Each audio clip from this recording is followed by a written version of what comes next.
As runners, we all challenge ourselves in ways we never thought possible, pushing the boundaries of what we're capable of to smash through targets and set ourselves new, bigger and better ones. This awesome hobby that we share gives us one thing in common, and it brings us together as a community. Whether you're working towards completing your first parkrun or you're a veteran of the sport who's run 100 ultra marathons, we all know the feeling of reaching that maxed out effort and our own red line. Welcome to our podcast, where your hosts Brett Elesmore and Andy Maguire discuss the struggles, the successes and everything in between on our running journeys, as we all work towards the next time we're running the red line.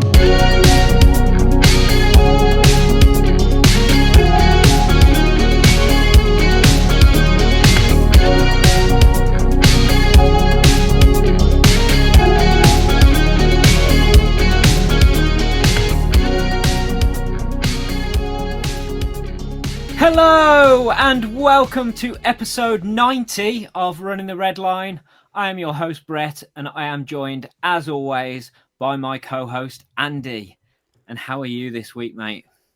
I'm all right, thank you very much. Not a lot to report really, just run a hell of a lot this week. Excellent. But yeah, feeling good, to be honest. I'm legs are doing well.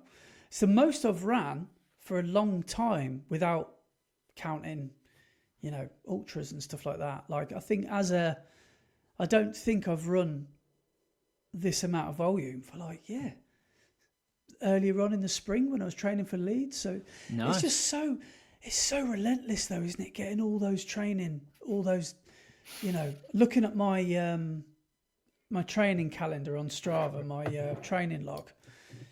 It's just like, you've got to do. You don't have to do, but if you want to do, for example, a 100k week, 60-mile week, you're looking at at least 10 mile a day, aren't you? You're looking at Well, that's if you run 6 days a week. Yeah, and which is what I do, and it's so difficult to do. And I think doubling is the way forward for me. Bit of D on doubling. Yeah. But this might segue nicely actually, because do you know who I've been watching? Not binge watching, but pretty much. Homes Under the Hammer with Dion Dublin. Yeah. Ran to Japan. Yes. Mad for Jake Barraclough at the moment. I'm Yeah. a bit late to the party because I know he's been around for a little while, but Yeah, I've been watching him for quite a while, and yeah, he's fantastic, isn't he? I know a lot of people won't like his approach, but I'm all over it. I really like the old school mentality of forget the fancy metrics, and just go out running, and then get home and then go out again. Doesn't he do multiple triple days? Sometimes he's done throughout the week. sometimes he's done triple days, but it's mostly doubles. But his doubles are ridiculous. Like he'll do 30k in the morning and 30k in the evening, and do 60k in one day. I know as crazy as that mileage is, and only a select few people in the world could probably handle that amount of volume. But unless you're Japanese, and all of them do it. Well, yeah, because it's the done thing over there, isn't it? But there's so much sense in it, isn't there? Because I think there's so many people, me included, who have maybe paid a bit too much attention into, I don't know, fancy stuff, like supplements, vitamins, stride power, cadence, RPE, all these fancy bits of terminology. And all Jake is really doing is running a lot. Yeah. And that is pretty much the long and short of what he does. And I know a lot of people, coaches, would probably have a coronary thinking about the way he approaches it. But I'm noticing that as I'm going on through my running life, that the more I run, the faster I run. Yeah, definitely. That's over long distances, definitely. Well, I suppose over the shorter distances as well. Everything from middle distance. The more you run, the better at it you get, and the bigger of an engine you build. But he's quite bulletproof, isn't he?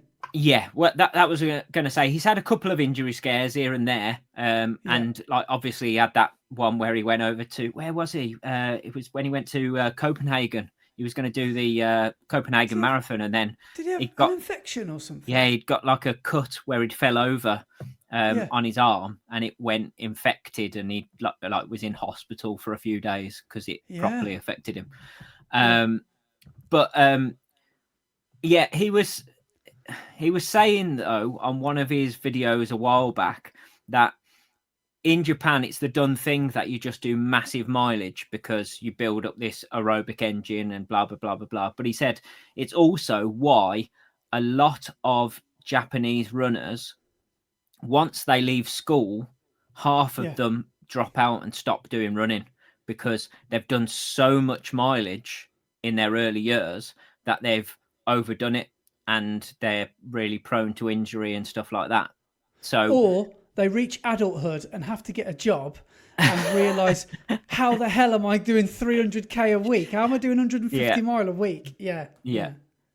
But so there are lots of positives to it, but there are dangers to it as well of burning yourself out very easily. I mean, he is in a lucky position that he doesn't have a day job. So he can go and do a morning and an evening double every day and do this massive mileage because in between he's not having to go to work. He can put his feet up and rest. And that recovery is part of it because if you're doing that much mileage, you need to recover hard as you are running. And if you can't, if you're then going to work, so if you're going out in the morning, doing a run, going to work all day and then going out in the evening and doing a run, and you're smashing all this mileage, it's soon going to catch up to you and you're going to burn yourself out.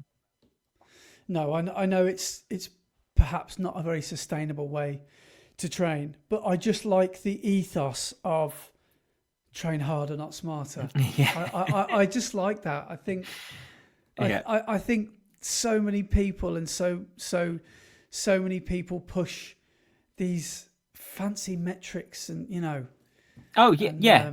At the end of the day, running's a simple sport. It's about putting one foot in front of the other, and the more you go and do it, the better at it you're going to be. But I suppose, since technology come into it, people are starting to put too much technicality into it, whereas it's really just a simple sport. Well, speaking of throwing tech out the window, I've just bought an ultra amazing piece of tech today. I have just splashed out on a maybe my biggest ever. Does this qualify as a running purchase? Well, it is, yeah. Of course it is, yeah. But the thing is, I wear it every day. But I've just bought the new Garmin 970, which is a Forerunner, a watch.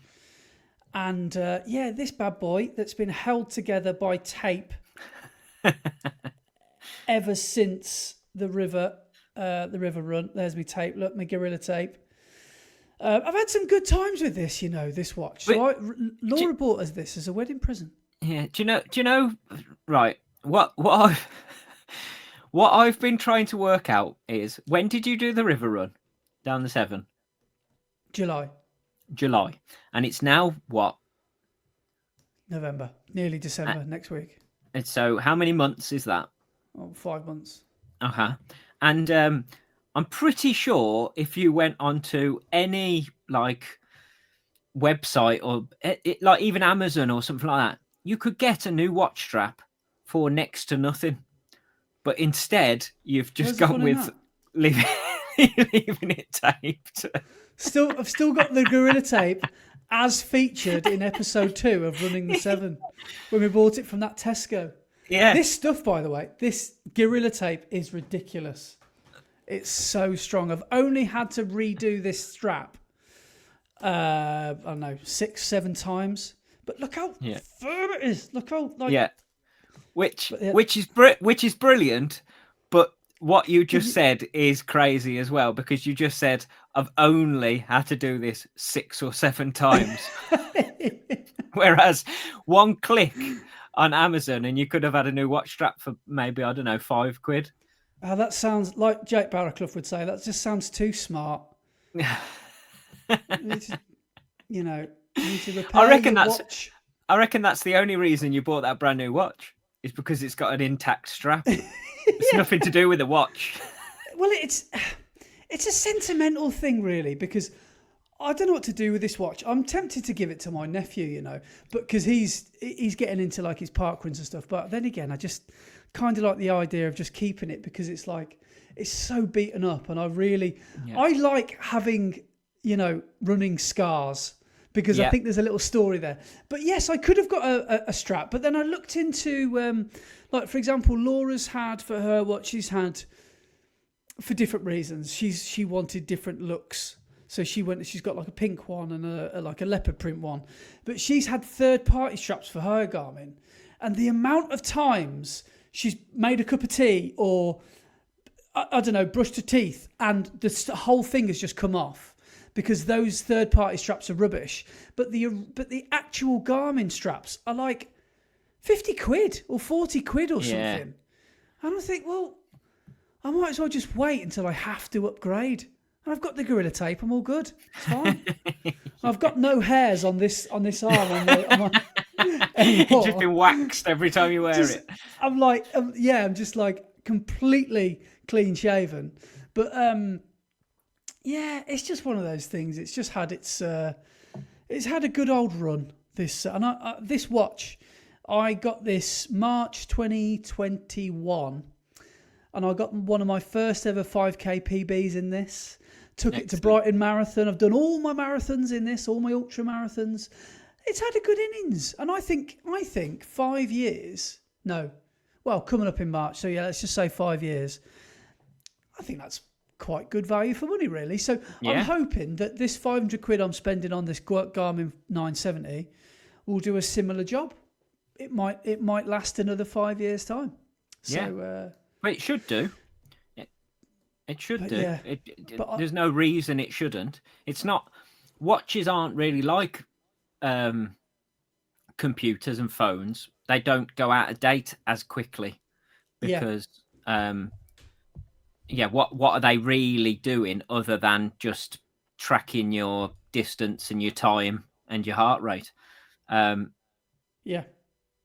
a lot of people have said exactly the same thing whenever I talk about my watch. Says, just get a new strap.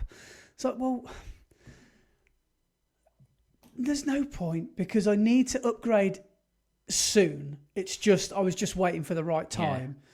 And I hate to be a victim of marketing, but that's exactly what this week has been. And ironically, there wasn't even any discount on it. Because it's Black Friday this week. But looking forward to getting a new watch. And some of the features on it are, I don't actually know what's that much of an upgrade. But where did you buy it from in the end? From Garmin website. Oh, from Garmin, So you didn't do any searching around particular stores or anything to try and find if there was any discount anywhere? So I looked on Start Fitness, Sports Shoes, a couple of the jewellery shops, and nothing was cheaper than the Garmin website with the blue light discount. Because I got an email from Coros, was it today or yesterday, saying that they've reduced the price of the Pace 3 and the Pace Pro because they've released the Pace 4. They've brought the Pace 3 and the Pace Pro down in line with the price point of the Pace 4. But not only have they brought those down, they're also included in their Black Friday deal. And their Black Friday deal was if you buy any one of their watches or GPS devices, you got 25% off their heart rate monitor. Yeah, I mean, don't get me wrong, I was very, very tempted to join the cult, to join the Coros cult, because it is good, incredibly good value with the Coros watch. I know it is. And I have had so many people like yourself who have been trying to get me to join the cult. Yeah. I think that's part of owning a Coros. Is trying to recruit Garmin users. You like blooming Jehovah's, you lot. You like Mormons. Yeah. But to come across, but I just couldn't find the right model really that I wanted. Yeah, I agree, because you've been saying from the start you need something with good maps, especially if you're going to go and do your challenges like down the Severn and stuff. You need good Yeah, maps, and yeah, breadcrumb maps that are on the pace models aren't going to work for you, are they? So you'd have yeah, to go up to the next model up at least in the yeah. Coros, and then you're into Garmin money anyway. Yeah, and I just think, well, I know the system. I've got years and years and years of data on the app, and I'll just basically upgrade rather than completely have to learn a new system. But one of the main reasons I've stayed with Garmin is because on the Pace Pro, I could be completely wrong about this, but what I've seen is the maps. I've got a black screen, and I don't think it's changeable. So from what I've read, I've watched DC Rainmaker, and I've watched so many reviews of the watch, and they're just and like you said, I would then think, oh, I'll go up a model, and then I'm in Garmin territory anyway, price wise. But I just don't really want a map that I might struggle to see, if you know what I mean. Yeah, And yeah. as far as I know, Same as what you're saying. I find it odd that people have like their phones in dark mode when they have a black background and all the text in white. I find that yeah, so odd. that's I'm mine. not sure how people like work with Yeah, it like that. I much prefer having white with all the black text on the top. yeah, I'm not in dark mode. I thought I was. Because I tell you why, I was accidentally in dark mode. Do you remember we went to Alton Towers last? I couldn't get through the gate. And the guy was like, give me your phone. Yes. Yeah. You're in dark mode, mate. So I could, my, what do you call it, wouldn't scan my QR code to get through the gate. But we missed that race this year, didn't we, for the first time in a while? I know. It's, but when was it actually? Was it the week before cross country or what? No, it was the day after cross country.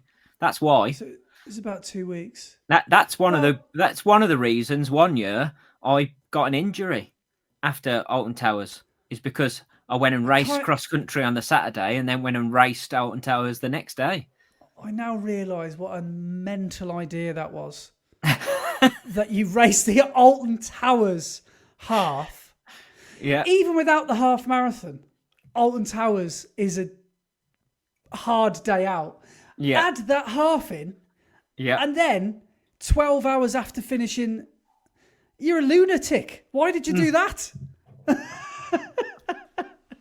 Don't know. And that's exactly why I got injured that year. My calf blew up, and it was because of running hard on the Saturday, wearing spikes, and then going running hard on all the hills at Alton Towers.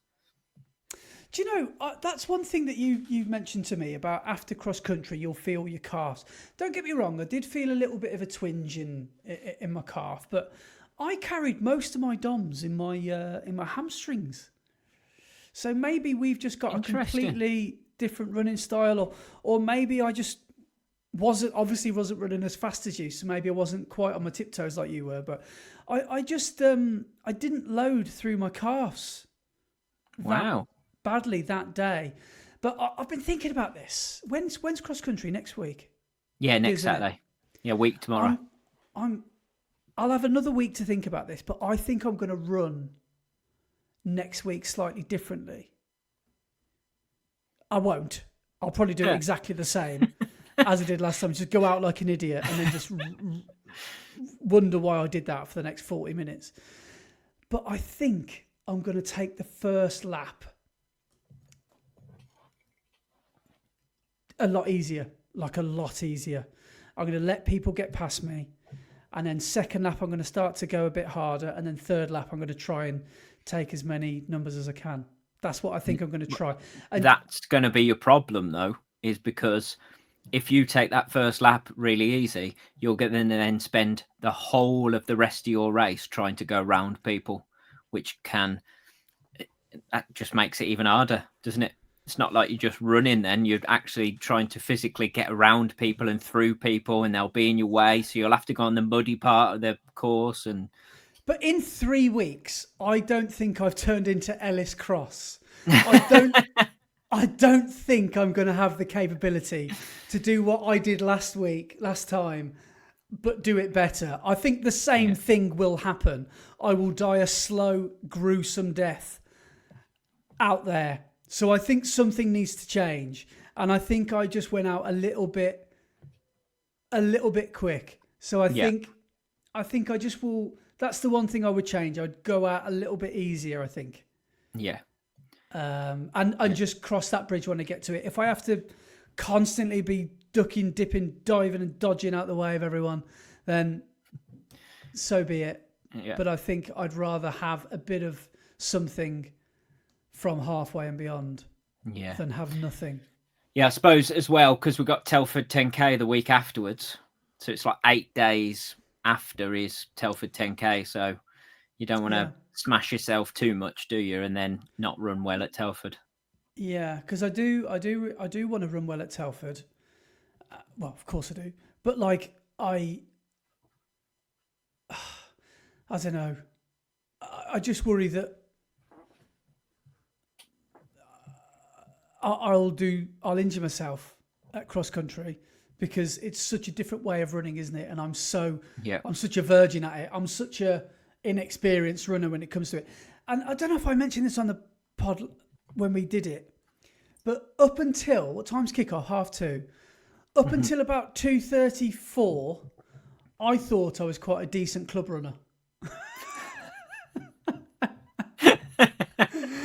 And then after half a mile, I realised not as quite as good as you were. Your head might have been getting a bit big there, Andy.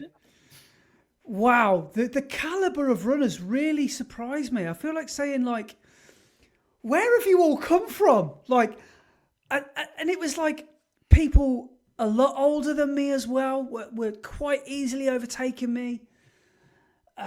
Cross country is just a different beast, isn't it? But I imagine it would take me a good season of cross country to get good at it. You can't be good at it straight away. So, no, and it's going to take me a while to get used to it, and because I do want to improve at it, and I do want to, learn those little insider trade secrets that you all know that I don't, and like getting out fast and getting ahead of those bottlenecks and the way you get up and down the hills and all that sort of stuff. And I just think it's going to take me 3 or 4 bad races to think, okay, maybe I have learned a few lessons the hard way here. So who knows? Maybe I shouldn't be so sensible next time and just run around like a headless chicken again. Yeah, I suppose it all depends on the course and the conditions as well, though, because like what's called Liverpool Cross has just happened, which was the British selection meeting for the Euros, the European cross country, which actually the European cross country, Jakob Ingebrigtsen has been put on the start list for Norway.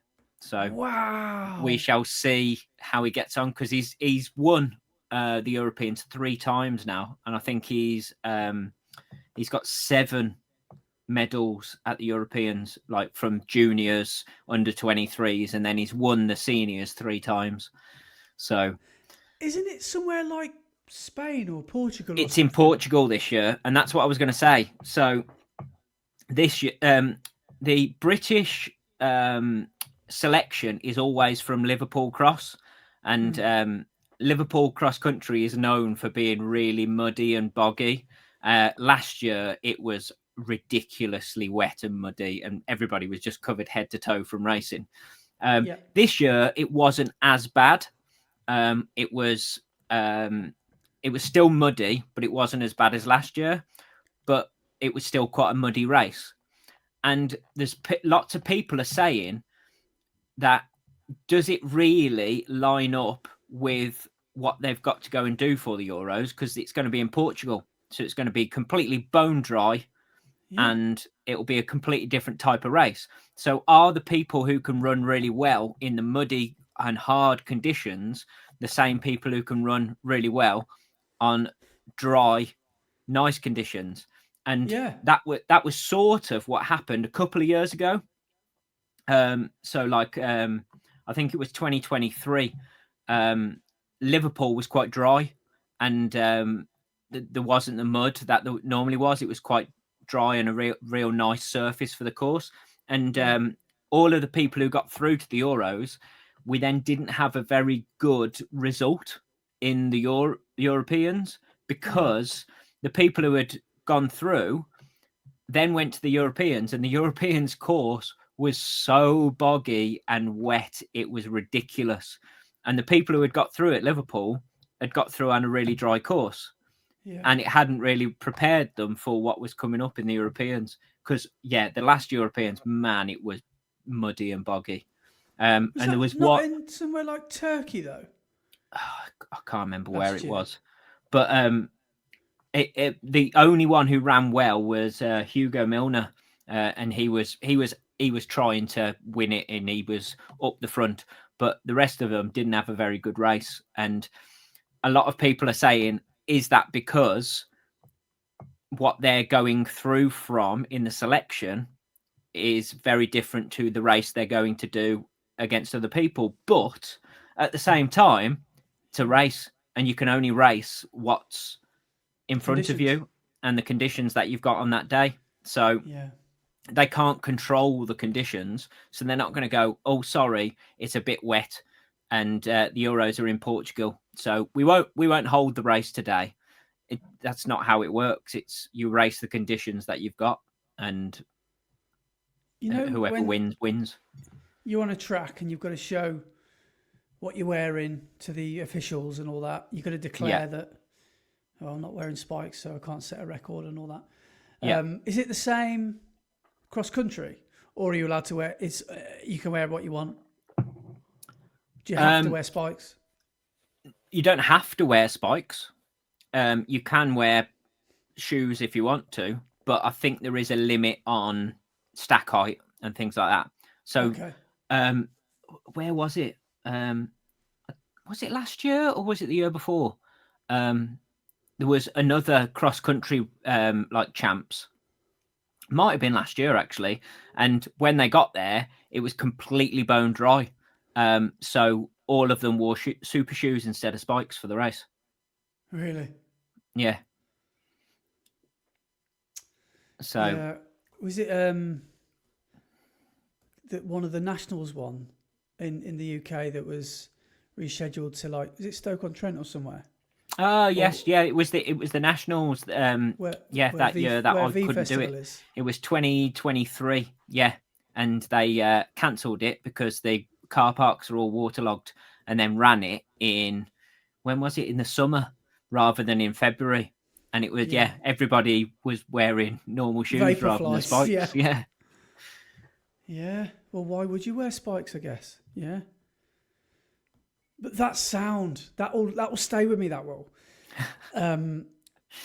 of the first time you come round a corner and there's a concrete path. That sound of so many spikes hitting the concrete is... Yeah, or stones on a gravelly path. Yeah, it's such a unique sound, isn't it? It's probably like being at the horse racing and hearing all those horses coming at 30 mile an hour past you. It's such a overwhelming sound. And it's like, wow, I'm really in the thick of it here. And I remember when there was a choice to basically... I don't know why you would, but some people could have run along that concrete path, or you run to the side of it, and you could obviously run on the grass. But everyone sort of fed themselves through this concretey, stony bit, and the sound of those spikes hitting the concrete was interesting. Yeah, it was loud. But I was going to say we've had a good, I think, a largely good reaction to our video. Yes, yeah. It's been good. Out. Yeah, it has a good amount of views on it. So yeah, it's good and a good response. People have been positive about it. So yeah, not a bad thing at all. Was that Rob? That was brilliant. Yeah, Rob, that was El Grassico. Absolutely brilliant. But good fun in cross country. So. Yeah. How did you feel about? Do you know when there was the tarmac paths that we had to cross, and they'd put the rubber mats down. Did you run across the rubber mats? How weird was it when you run on those with your spikes going into the rubber and had a bit more like grab on your foot? There was a few occasions where I chose deliberately to avoid them because I found it almost a bit weird. I don't know, a little bit like I was treading over a drain cover that had been temporarily put there. You think, I don't know if I trust this, so I'll run round it. But it was a really awkward, strange feeling. Only for a couple of steps, wasn't it? But absolutely weird, bizarre feeling. I can't really put it into words, like cross country. It's just tough, isn't it? It makes you feel, it's exhausting, and it makes you feel, it almost takes you to the point of breaking point.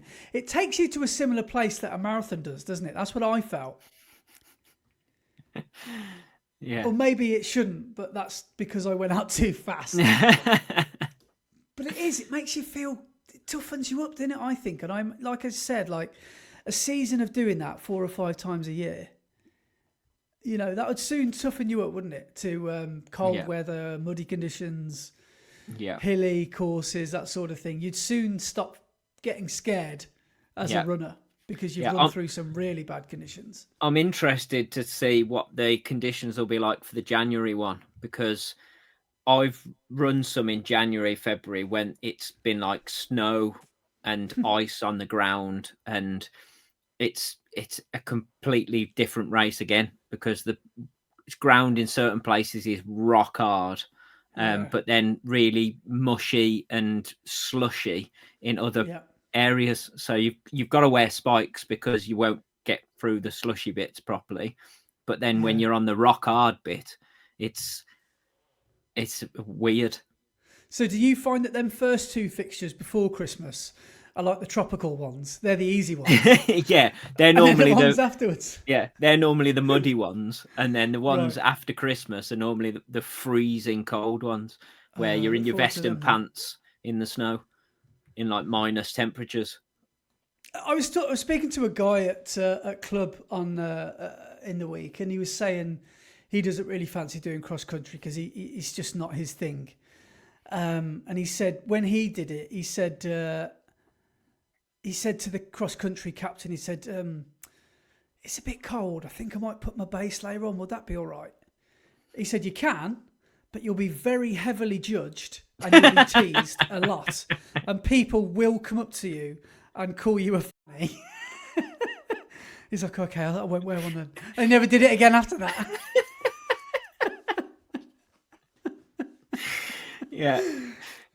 Yeah, it is one of those things that you don't want to put on extra layers and stuff and things just because you want to show you're manly. But it's like gloves. It's like that question of, do I wear gloves or do I not wear gloves? Well, are my hands going to be freezing? Or you know that human psychology. What's that term? Conformity or conformation or whatever it is. Where you conform as a human to basically be like a sheep. Kind of want to fit in. I was exactly like, I didn't even wear a hat because I was scared that I was going to get every race I've ever done in my life. I wear a hat to protect my head. At cross country, I was like, I think people might say things to me, so I won't wear a hat. I might wear some arm sleeves next time, my Oakleys, my hat on backwards. Yeah. You can wear whatever you want, but but you will be judged. Yeah. But I know a lot of people do wear arm sleeves and stuff like that, and I have worn gloves in the past because some races, if you don't wear gloves, if you did fall over, your hands would be gone because it's so cold. So it's one of those. It's how far can you push it before it is too far, and you've got to put something on. Yeah. But I'll never wear tights. I'll never wear tights for a race. I've got what you call them. I've got leggings. I've got tights. I don't know what sounds worse as a man saying that. I've got tights or I've got leggings. They both sound bad, really, don't they? But I try and only use them when it's sub-zero temperatures. Some people are happy wearing them all the time. Oh, yeah. But like, a few years back, I would have worn them through the winter and stuff, and I used to wear them all the time. And I'd put a pair of leggings on and then put a pair of shorts over the top, and I'd be running around in the winter, no problem. Now, I feel weird if I'm in anything other than just shorts. Well, do you find that there are parts of your body that get cold, your extremities obviously, and some that don't? Like your legs, once you get moving, like my legs seem to be fine, really, unless it's sideways rain and sideways sleet and it's -3. But on the whole, I don't really wear. It sounds so. What's the word? Sounds ridiculously not misogynistic. What's the word when you don't want to admit? I don't want to wear leggings.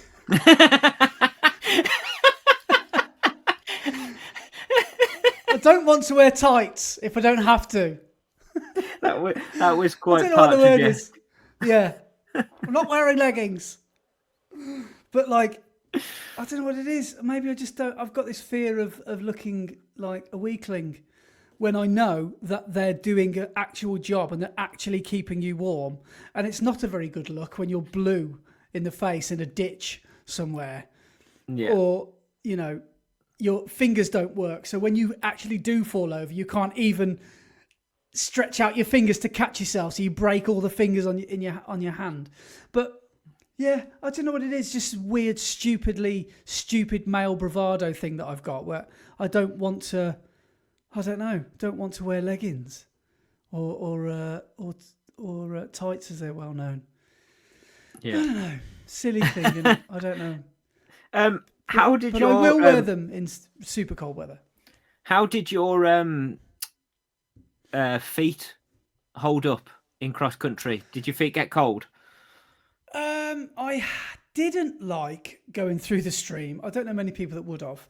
Mainly because, I tell you what I was glad I did, was I'm glad I put both feet through the water, all the times. Yeah. Because I couldn't compute how weird it would have felt with one squelchy foot and one dry foot.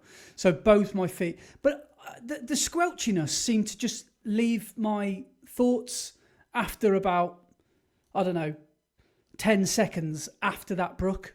Like I didn't really think about it again. But no, feet-wise, I didn't get any blisters from the shoes. Feet didn't feel horrendous or anything like that. But again, let's have this conversation when I do a really cold one. Yeah. And we've got to run through a stream. My feet got quite cold on that race. Right. And that I needed some time to warm up my feet once I'd got the spikes off. Yeah.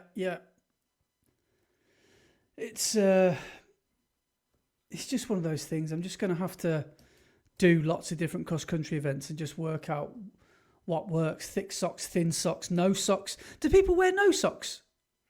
Some people. Some people do with spikes, but I wouldn't think they'd do that in cross-country. On the track, people do that, don't they? Yeah, on the track, loads of people wear no socks in spikes. But no, you've got all those rubbing surfaces. Yeah, that's what I mean. Cross country, you've got to wear socks, surely. Yeah, when you add water into any friction, doesn't normally end well, does it? No. You think about all those bleeding nipples you've had in the past, all those chafing areas you've had because of sweat or, rainwater or whatever, and then running through a river with bare feet, with no socks on. Well, your idea, is it? Your next water crossing is bigger, so it won't be just 2 steps in the water. You'll have several steps through the water. Am I going to have to take armbands or something? Am I going to have to take the little, the float? You remember the float? Yeah. The big long one. Yeah, brilliant. You have to strap some pool noodles around your waist. Yeah. We're going to have to get on a swan like in Arrow Valley. Well, how Yeah. bad is it then? Well, Is it just like... it's about the same depth, so it's about a foot deep. But it's wider. If it's like, but it's a wider water crossing, so So it if would anyone's- probably take you like 4 or 5 steps to get across it. Yeah, because the one, if anyone doesn't know, for the one we just did, it was probably clearable with a sizable jump, but most people went through. Because I don't know if you know, I only noticed this in hindsight afterwards, watching the video, but if I'd have kept left, It was narrower. It was a lot narrower, and I would have only had to put one foot in the grave. But but I stayed right every time. I don't know why, because that was on the inside. I don't know why. But I would have 2 feet in the stream. I'd put 2 steps in the stream. But if you stayed left, you could have jumped it with a... Yeah, I went straight down the middle. Did you? Yeah, I don't know why. Just straight through the middle. Yeah. But, I'm looking forward to Cheltenham. A lot of people have said it's a classic. Classic cross-country course. So... yeah. And the floor in the water crossing is all pebbles. So that's another interesting thing, yeah. Right. I remember it feeling a little bit like when we set off, that feeling of being on a roller coaster. And you know that split second you have at the top of Nemesis or Oblivion where you see where you're about to go and you can't do anything about it. You can't stop it. Yeah, you've just got to go, yeah. And you just have that feeling of fear. That's how it felt running into that water, because I didn't know what to expect and how to navigate it. And I think it was you that said, don't hesitate, just go. And that's you have to really, especially on your first lap, because you haven't got time, have you? You can't dawdle, can you? You can't dither. No. You have to just go straight in and straight out again. But when I was watching the video back as well, I couldn't believe how first of all, you'd put 20 seconds on me in 4 minutes or whatever it was. But like how far back we both were already. Mm-hmm. Some of the people up the front had gained so much time, hadn't they? They were probably running, I don't know. I mean, didn't some of them do it in like low 30s? Yeah, I think the winner did it in 32, some at 33. Oh, do you reckon that translates to like 28, 29 minutes? No, 29, 30 minutes on the road, some of those runners? Some of those Western Tempo runners? Or is that a bit quick? Maybe 31, 32? Yeah, I'd say they're probably in the 30s, 31s probably. Yeah. But the speed, and when you watch something on camera, it never looks as quick as it is, if you know what I mean. It's like when you watch Elliot or, you know, the leading pack in a marathon. You see them on the camera, you think, oh yeah, I could probably run that pace. And it's only until someone running alongside them tries to film them for 20 seconds and then can't keep up, you realise just how quick they are moving. So, yeah, that's... Yeah, crazy how fast the elites can go. Well, that's the thing. The ones that are running low 2-hour marathons, they're running at like 4.5 minute miles? It's, well, for me anyway, quicker. Yeah, I can hold that pace for about 20 seconds, 10 seconds. Like it's my sprint finish pace, basically. That is an obscene level of yeah. Here we go. Speed, Kelvin Kiptum's world record. He's running 2:51 per K.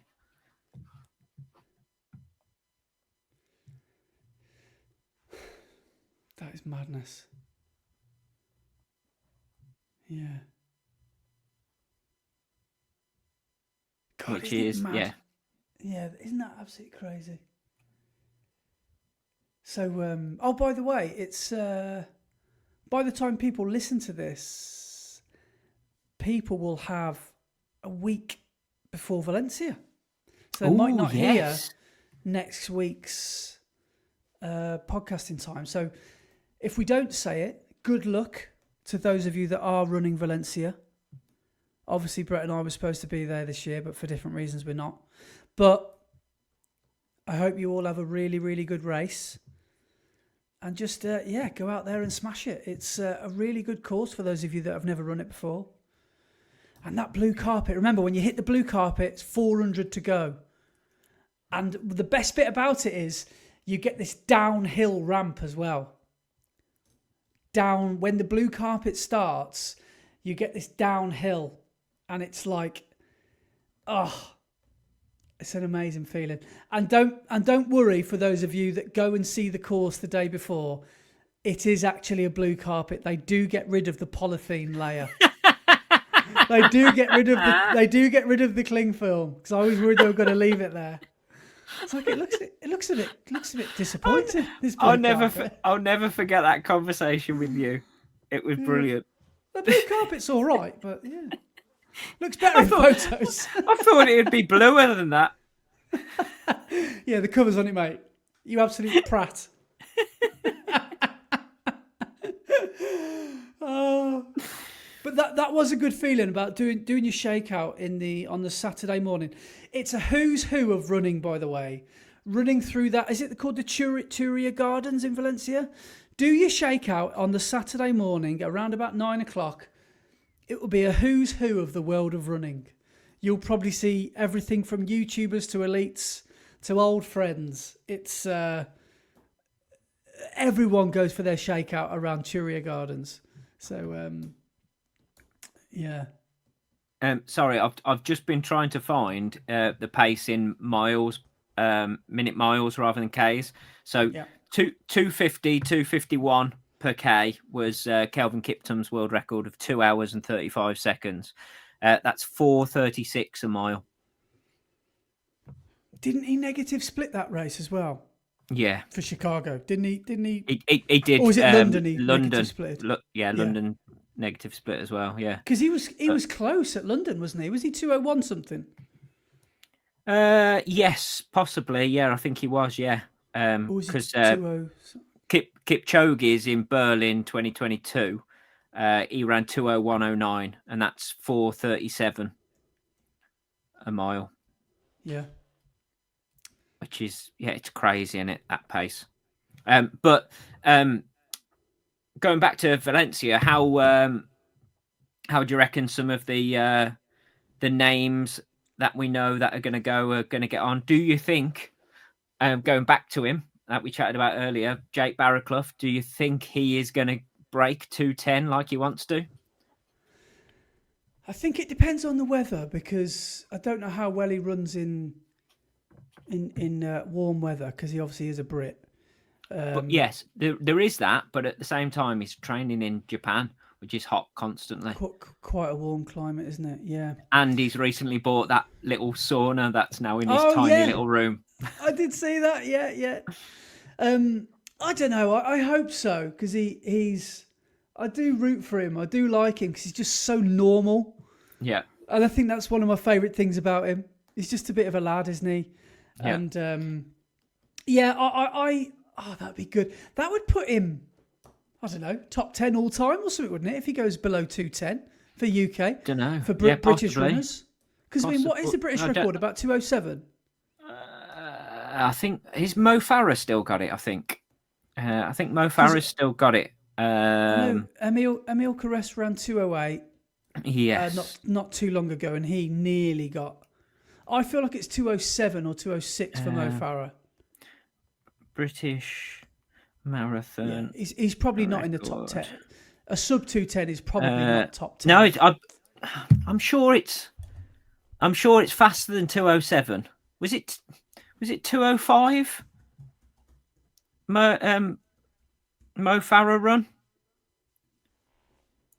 Yeah, the British male record is 2:05:11, set by Mo Farah at the 2018 Chicago Marathon. Yeah, because he won Chicago that year, didn't he? Did he? Yeah. I know he's won Chicago. I'm pretty sure it was that year. because obviously Paula Radcliffe is still the British women's holder. I mean, she was the world record holder for stupid amounts of time, weren't she? I didn't realise Chris Thompson, is that the same guy they call Tomo? Yeah, the one that's on Paula's Run Club podcast. Yeah. He was a great runner, yeah. He's run 2:11. Yeah, he was a great runner. Wow. Yeah, but yeah, just having a look through now. But what I was going to say? Yeah, so for Jake Barraclough to run under 2:10, he's got to run close to 3-minute K, isn't he? Yeah. But did you see that race he did recently where he did it as like a training run? It did like a fartlek. Yeah. So 3K on, really 2K hard. off. Yeah. But what I love about him, right? So most of us, when we're recording our marathons, we have to film ourselves and take our camera. He just takes the actual live TV camera footage. Yeah. How amazing would that be to take the leading pack footage? Yeah. Absolutely brilliant. Yeah, because he used to film during the races, but he said because these like races now, because he's up at the front and they've got live streams, why bother filming when he can just concentrate on the running and take that stream afterwards? Yeah, of course. Yeah. But the other one, because I think they'll be very close to each other if they are, is Dan Nash, and he's going for as close to 2:10 as he can as well. But what they're both, well, I think what Dan Nash, his like dream result would be to run 2:08:30, I think it is, because that's the what's called qualification time for Worlds and the Olympics and stuff. Right. So that's their dream goal, I think, is to run that. Because that's what Jake has said. His overall goal would be to try and make the Olympic team for LA 2028. Yeah. How old is he? About 25? I don't know. Good question. I would say he's closer to 30. Or is he? I don't know.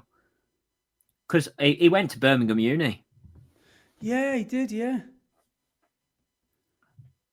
I wonder if he's done the Birmingham half. I wonder if he's done Cannon Hill Parkrun. I wonder if he's done Arrow Valley. He might have. Because he's originally from London, though, isn't he? Yeah. But talking of people as well, what do you reckon? I don't want to jinx it or anything, but she's been on a very good streak recently. How do you reckon Chloe's going to get on in her first marathon? Well, I don't want to pile too much pressure on her. But they say if you can run approximately a 1:26 half, it looks good for you to be able to run a sub-3 marathon. Mm-hmm. She's recently gone and run a 1:21? 1:21, yeah. I think it was 1:21. If she gets, because obviously her S&C's bang on, isn't it? If she gets her fueling right, she could smash 3 hours, couldn't she? Yeah. And she did a really good training run the other week where she did a block at marathon pace, and she got quicker towards the end of the block within the run. So I'm going to predict... Oh, God. Sorry if you listen to this, Chloe. I'm going to predict a debut of 2:56. Ooh. Very nice. So that would be 2 1:28s, wouldn't it? Yeah. I think that's well within her wheelhouse to do that. Yeah, I do too. Yeah. Yeah. And the way she's running at the moment, I mean, she Yeah. smashed her 10K PB again, didn't she? Yeah. Yeah. Only last week I know. at the Wilmslow 10K. Yeah. She's just on such good form. So yeah. Yeah, best of, and we've got Beardy Rich going over there as well. Oh yes, I forgot about that. Yeah. Yeah. So Beardy Rich is he said he struggled to get his long runs in because of work commitments, family life, all that sort of thing, and like the dark mornings and how when he normally what the routes he will usually do. So for one reason or another, I think he said his long runs have struggled slightly. But again, Rich is a 1:26 half marathoner, and his target was just to beat his PB, which is, I think he did 3:20.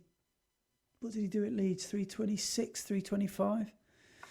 He could, I think, at Valencia, I think Beardy Rich can do 3:05, 3:08. Yeah. I think, I'll say 3:08. I think that's what Beardy Rich can do. I'm going to go 3:05 for Rich. Oh, yeah. Yeah, okay. Well, I'm being slightly more pessimistic, but I'm sure he'll probably prefer my prediction. But I think he wanted to go out with a 3:15 pacer, which is code for, because I know Rich well, he'll go out with a 3-hour pacer. And then I think he'll be happy with a little bonk at the end. But no, yeah, I hope Beardy Rich has a good race. Yeah. And yeah, maybe he will go out with a pacer. I think there is a 3:15 pacer, so I think that might be where he sort of goes off and maybe gets to sort of 35k and then maybe see if he can press on. But yeah, so do you know anyone else that's going over? We've got Will Ford, who I know is going over there, who did it last year. I didn't actually meet up with him last year, but Will is the person that was just pleased to beat me. I don't know if you remember that comment. He didn't care what he got, he just wanted to beat me, and he did. Yeah. So I don't think he's quite going for under 3 hours, but he might be. But I think he's going for around about that time. So yeah, good luck to you, Will. Yeah. I know we've had some comments and some emails about people training for Valencia. So yeah. But yeah. If we haven't mentioned you and you are doing it, then I really hope you enjoy it. I hope you have a great race. And I hope that the weird cow moo bit there is in there at halfway. So think of me when you hear the cows mooing, because you go through the halfway split and all you can hear is like, it's the weirdest thing, because there's like an official milk sponsor. Yeah. You just hear all these cows mooing. Brilliant. So weird. So weird. So yeah, think of me when you go through that bit. Yeah, brilliant. But yeah, I think it's going to be a good race, isn't it? There's going to be a few people going over there who are YouTubes and things. I'm sure there'll be lots of videos coming out about it. Yeah, definitely. I'm gutted not to be going, but I'm so glad I decided not to, because it would be silly to go over at this moment in time. So you'd be 8 days away from it. What's the longest run you've done since you've been back? 8 miles. You'd be fine. You'd be absolutely fine. PB's on the cards. Yeah, exactly. So it was the right decision. But we've gone off on so many tangents. I just want to go back to the features of your new watch. Oh yeah, okay, yeah. Which Please. You were about to talk about 40 minutes ago. Yeah. I think there's one that I'm really looking forward to, and it's got a light. As in like a torch? Yeah, as in like a little torch. They've recently put that onto the Coros as well. So have you got one on yours? Yeah, so it lights up the face of the watch. It's the same as the torch on an Apple Watch. So if I turn my Apple Watch on, it just lights up the face as a torch, so you can use that for when you're walking around. Oh, is that how I think that? But I've also got an LED in it. I've also got a flashing one. That's good. And then you've also got a. Why would you use that for? Like if you're in distress or something and you need help. Oh. And then there's also a red light as well. Yeah, a red nice. torch. If you're in Amsterdam. Yeah, nice. Yeah, I'm not sure what the red torch is for, but somebody's told me in the past it's for like not being so bright and sharp. So like fishermen use red lights quite often, red torches, so it doesn't scare off the fish when they're fishing. Right. That's quite a niche use, isn't it? Yeah, I'm sure it's got more For that. uses than fishing, but that's one of the uses for a red torch. Yeah. Rather than bright I'm white. having a heart attack, but I really don't want to scare off the carp. Somebody help me, please. I just don't want to scare the fish. It is. Hang on. Red light also provides great contrast. This makes details more visible. Red light is therefore a good option for nighttime activities. Right. Okay. Red light preserves your night vision. Doesn't give you light blindness. Yeah, that makes sense. Yeah.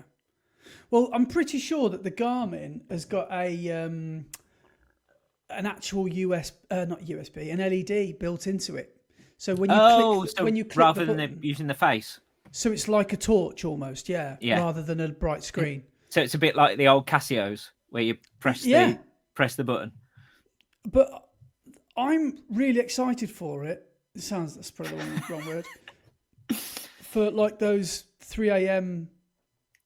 wheeze going to the toilet. I think that would be quite a good use of it. Do you know what? I've used my Apple Watch for doing things like that so much. Like when it's dark and you can't, like when you're camping, you use it quite a lot. But like things when you go to somewhere where you can't see the lock and you're trying to put your key in the lock, just having that on your wrist and having it there just to go, there you go, and you can see instantly. Or you're walking around a dark place and you don't know what's on the floor, you can just turn that on and get from A to B. Surprisingly bright in the dark, complete dark. Yeah. Okay, well, that's good. It's mad, really, the way that actually works. It sounds like my Garmin is almost as good as your Apple Watch because it does basically everything the Apple Watch does. It's got I can take calls off it and stuff, which I've never had, the honor of doing before. So it's got a microphone. One thing I wish it would do, which I think would be a brilliant addition to any watch, the amount of times, right, I am on a race or a park run or a run, a Sunday long run, whatever, and Laura said, let me know what time you're finishing, so, just let me know when you're 10 minutes away or whatever. I can't be asked to physically get my phone out of my pocket, unlock the screen, navigate to WhatsApp and then send a voice note. I wish it just had a WhatsApp built-in voice note facility where I could say, I'm 10 minutes away, send. That's what I wish I could do, is send a voice note without having to get my phone. That would be good. Yeah, you can do that with an Apple Watch. That's annoying. That is annoying. Okay. Yeah. See, you could have, instead of buying a Garmin, you could have bought an Apple Watch Ultra and it would have had perfectly full colour maps on the screen. It would have had everything you needed. Yeah, I know. Is it waterproof? Yeah. Oh, that's annoying.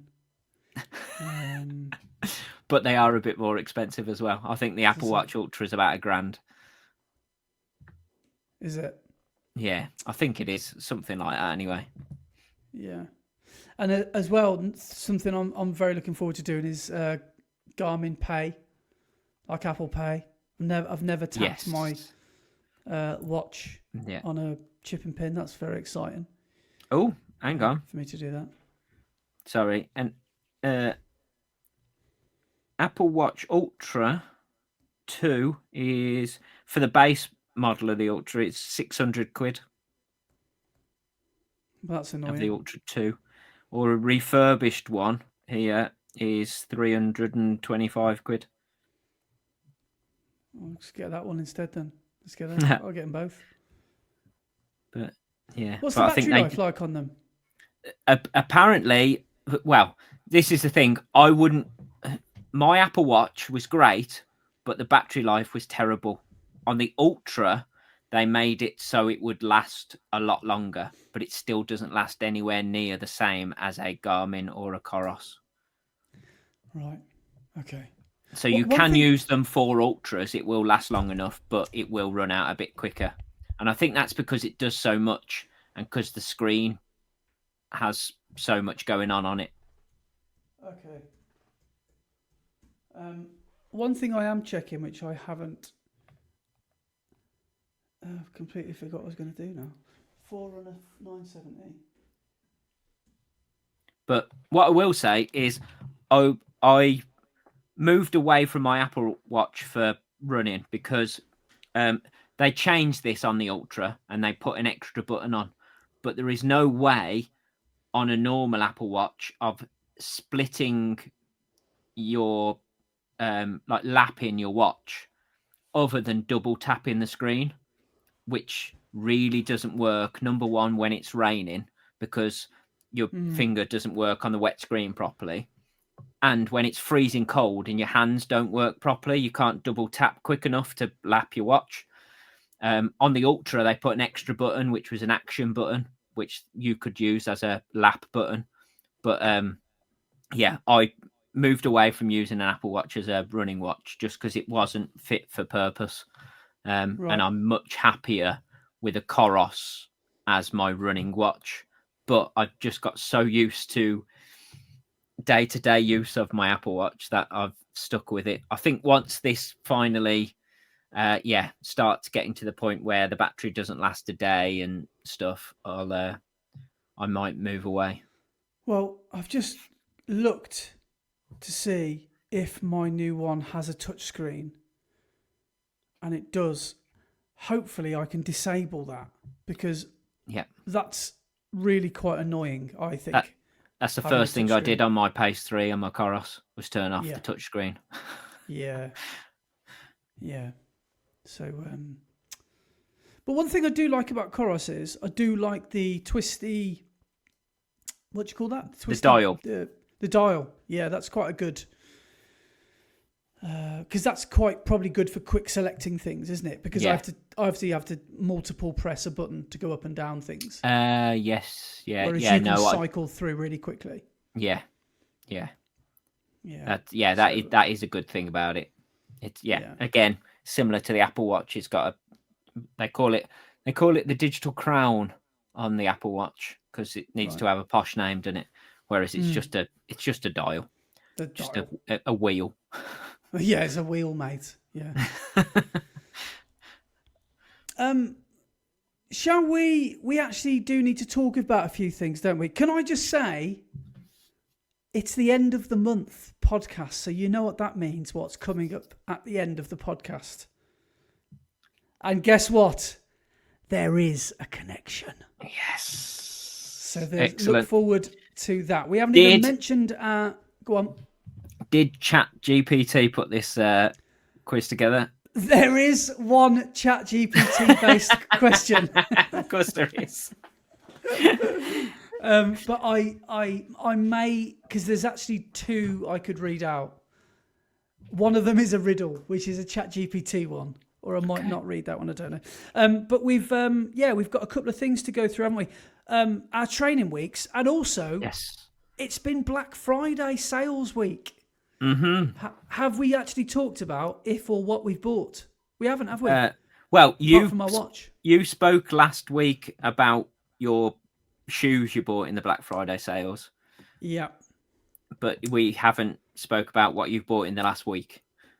So long story short, bought those 2 pairs of shoes last week. Haven't bought anything since until today. And I went on Stephen Scullion's website, 26.2, and bought 2 pairs of shorts. And the reason I bought his shorts and not Adidas shorts is because I couldn't find my size in the Adidas ones. And I'd seen... Sorry, Stephen. I mean, Stephen's shorts are the only shorts I wanted. But I've already got some Adidas shorts. You know when you've got a brand that you like and you want to stick with that brand? I mean, that's perfectly acceptable, isn't it? Yeah. But I just couldn't find my size in these particular shorts, which I really wanted, some gel shorts. And then I remembered that Stephen Scullion's developed these shorts, and so I bought like a half tight with some with like a 360 belt around it, and I've bought the split short version as well with the running belt included. So I'm looking forward to getting them. Did you know he's run a 2:08 marathon? I was aware of that because he says that every single video. To it. When I ran to it. So he's good, Stephen Scullion. I do like him. A nice guy. Yeah. And he knows what he's talking about. He's trained as an elite runner he's ran at a high level for a long time, hasn't he? So yeah, fair play to him. And he does seem like a decent fella. So he's got my money today. Yeah, so nice. What about you? What about you and your purchases? Have there been any? I have purchased in the Black Friday sales absolutely nothing. That surprises me. Yeah, You've done well. Nothing of any kind, not even non-running stuff. I've purchased absolutely zero. Well done.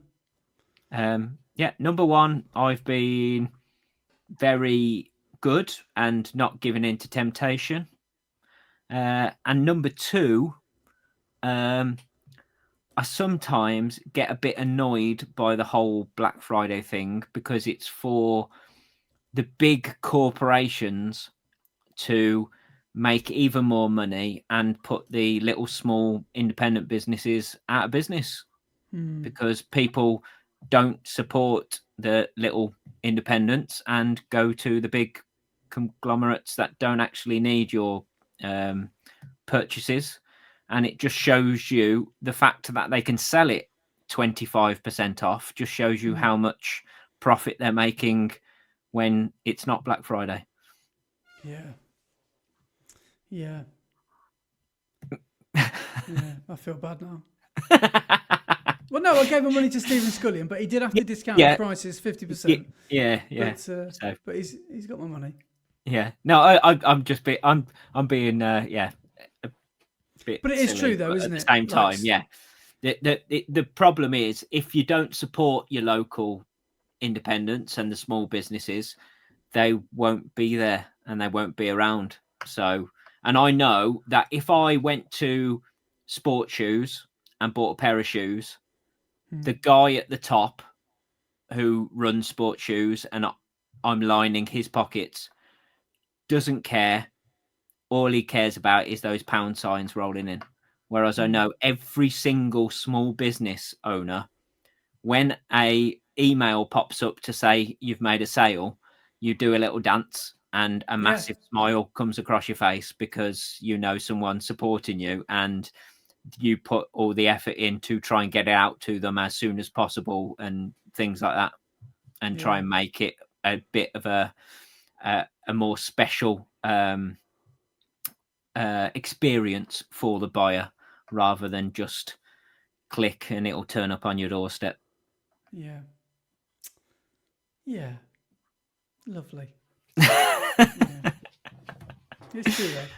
Yeah, it is. But Black Friday, I remember it wasn't a thing. 10 years ago, it wasn't a thing, was it? Black Friday. All of a sudden. It wasn't in the UK because it was always to do with Thanksgiving. It was the Friday after Thanksgiving, which is an American thing. We don't even celebrate Thanksgiving. So it was an American thing. We celebrate Black Friday, though. Yeah, and then with the internet and the way that it is and people shopping and buying, it became a thing of doing Black Friday, and it always used to be a single day thing. And then all of a sudden it's turned into several weeks and Cyber Monday and loads of stuff. But yeah, as I say, like with the small business thing as well, the other issue I have with Black Friday is it sort of puts pressure on smaller businesses like Stephen Scullion's business to offer a Black Friday discount when smaller businesses can't really afford to give a Black Friday discount like the big companies can. But because all the big companies are doing it, the smaller companies feel like they have to. And that's a bit rubbish as well. So I actually thought Black Friday, I mean, this is an AI overview, your favourite, but I actually thought it had a social and historical meaning. But it says Black Friday is a major shopping day that marks the beginning of the holiday shopping season, characterised by retailers offering significant discounts. The name originated with Philadelphia police in the 50s to describe the heavy traffic and chaos of shoppers on the Friday after Thanksgiving. Yeah. Another explanation, popularised by retailers, is that Black Friday refers to the day businesses move from being in the red to being in the black, making a profit due to a surge in sales. I thought it was something to do with Thanksgiving, but it's obviously not. No, it's just the first Friday after Thanksgiving to indicate the fact that Christmas shopping is as if going. Yeah, because Cyber Monday, that doesn't sound very historical, does it? No. But what's after that? Terrible Tuesday, Wicked Yeah. Wednesday.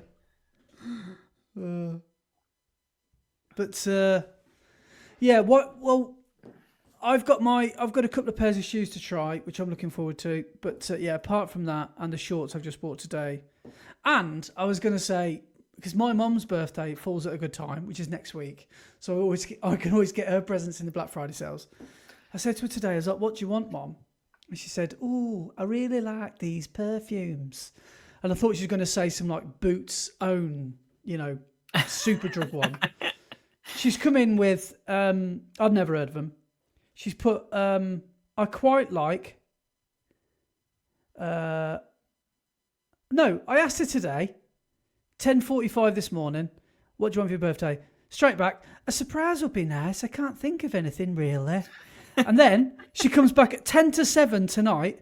I would like some perfume, please. Tresor is lovely, or Flower Bomb by Victor and Rolf. I've looked at those two, 70 quid each. So I've said, Mum, they're both 70 quid. I better be getting more than Lynx this year. You can't go wrong with a bottle of Lynx Africa. Come on. Every year, Lynx Africa and shower gel combo. So, yeah. Yeah. Showers are a delight until February, until it runs out, which is a shame. But yeah, we should probably move on, shouldn't we, to training? Yes. Yeah. So how has your training been this week? Or since Not we last bad, spoke? actually. Yeah, not bad. Where did we start? Saturday. Yeah. So on Saturday last week, I went down to Arrow Valley Parkrun, like I normally do, with the intention of just running nice and steady. And, of course, got dragged along at the start a little bit. But I thought, I'm not going to go off like a bull in a china shop like I normally do. I am going to hold back a little bit. So ran at what felt like a steady-ish pace. And then we had like a little group that were all running at the same sort of pace. So just continued on. And just at the front of the group was Adam Hill, who was just having a really easy run for him. And on the second lap, I caught up with him and we started chatting. And we just had a really nice chat all the way around the second lap. And then I ended up coming through to the finish in 20:37. So decent run, decent time. But yeah, it was real nice just that second lap, just to have a real good chat to Adam. And it didn't feel easy, but it felt like I could have a conversation for the whole way round, which was good. It's good to be in that sort of place where 20:37 you can still chat. So Because yeah, quite pleased with that. That's slower than your marathon pace. isn't it? What? Oh, yeah. 2037, because you Yeah. need 1959s, don't you? That's For what I would like. Yes. your London PB, yeah. Yes. So it's So scary when I imagine when it you is. think about where you were. It is, because that's like it's 8.5 of those, isn't it? Yeah, yeah. Which is very scary at the moment. But anyway, so I did that on Saturday, which was good. Then went down to the gym and I did 45 minutes on the cross trainer and 30 minutes on the bike and 5 minutes on your favourite, the ski erg. Did you see my message? I did, yeah. I did respond. Did you? I didn't even see your response. Let me see it. I did. Yeah. I wrote a troll comment on your thing. Well, we'll get to that when we get to yesterday's training. And then on the Sunday, I managed to do my longest run so far since I've come back running. And I said in my head I wanted to go and do 8 miles. And I thought, right, I'll go out. I'll just run it nice and easy, 8.5-minute miles. Got out onto those country lanes. The weather was glorious. It was nice, wasn't it? Sunday. Lovely and sunny. It wasn't too cold. It was the right temperature to be out running, and I just felt great. I had sunnies on because it was so bright, and I got out into those country lanes, and it was the first time I've managed to run out that way since getting back to running, because I've not been able to run long enough to go out on those lanes. And I got out there, just felt great, and I ended up running 8 miles in an hour. So I ran an average of 7:27 a mile, which was way quicker than I should have. But I just got into like a rhythm and just stayed there, and it was great. It was nice. Really nice to be back out in the countryside. Really nice to be back out on those roads, and good. And then after that, I went down to the gym, and I did another 45 minutes on the cross trainer, another 30 minutes on the bike, and another 5 minutes on the ski erg. And then on Tuesday, I went out and I did an accidental progression run. I said, I'm going to go and do 5 miles. And I set off and I slowly progressed on the first 3 mile. Yeah. And once you've progressed on the first 3 mile, you sort of say to yourself, well, I can't stop this now, can I? I've got to get quicker. So, I accidentally progressed for the first 3 and then, just continued progressing. So I ended up doing, what did I do miles wise? I did a 8:23 for the first mile. You are making a right meal out of that. Sorry. Right. I'm back. Sorry about that. So I did 8:23 for the first mile, then 8:03 for the second, 7:35, 7:14, and then 6:37. So quite pleased with that, and a real nice progressive. Yes, lovely. What was your fastest mile? 6:37. That's pretty. Pretty nippy. Yeah.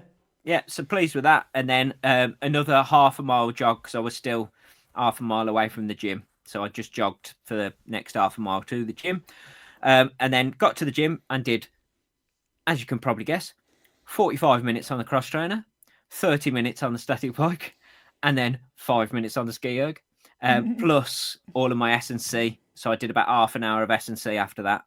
And then yesterday, I ran with B&R for the first time since coming back from running, back to running, and it was ace to be out with some of the guys again. There weren't many of them last night. It was a bit cold and stuff, and there wasn't many people out, but it was real nice to be back with some friendly faces. And I did their warm-up with them, and then did a couple of like me and Pete, because Pete's getting back to it as well, because he rolled his ankle on a Sunday run, and he's slowly getting back into running because he did a right number on his ankle. So I ran with Pete, and we just did a couple of like loops that they would do in the session round, and then I jogged back to the gym, and I ended up doing 10k in total. So nice. That was good. Average of 8:05. So just just a nice jog round. And then once I'd got to the gym, you can probably guess what I did in the gym. Cross trainer? I did 45 minutes on the cross trainer, 30 minutes on the bike, and 5 minutes on the ski erg, and then did half an hour of S&C afterwards. On the 5 minutes of the ski erg, I had a comment pop up from someone because I'd used the ski erg. Someone called Andy Maguire commented, "Did you feel like a hybrid rock star?" And I'm using the ski erg. I've got into a habit of using the ski erg now after every like run and session on the cross trainer and bike. And I think it's just because when I'm using the cross trainer and the bike, the cross trainer, I don't put onto like a mode or anything. I just set it on a resistance and just do a nice steady, just basically zone 2, building up base fitness. So I more or less stabilize that heart rate as I'm doing that. I mean, if I push it a bit and go a bit quicker, I can build the heart rate up a bit. But generally on the cross trainer, I just try and keep it nice and even. Then when I get on the bike, I do set it on a session or something. So I'm going up and down hills and stuff, but you don't tend to get your heart rate up that much on the bike. So I then jump on the ski erg because it really quickly gets your heart rate up. So it's a bit like doing like strides or an interval at the end of an easy session. So that's why I've been doing it. Yeah. Fair play. But keeping up with the S&C and starting to build the weights back up again now on like the lunges and things like that, and maybe squats and things. Is that stress fracture a nice healed area of your body now? Do you feel anything there at all? I'm still getting some like, I'm pretty sure they're just like ghost sensations of phantom pain. Yeah, basically. So I'm still getting some like sensations and feelings around there. No pain, but I think it's just like the muscles getting back to being used fully.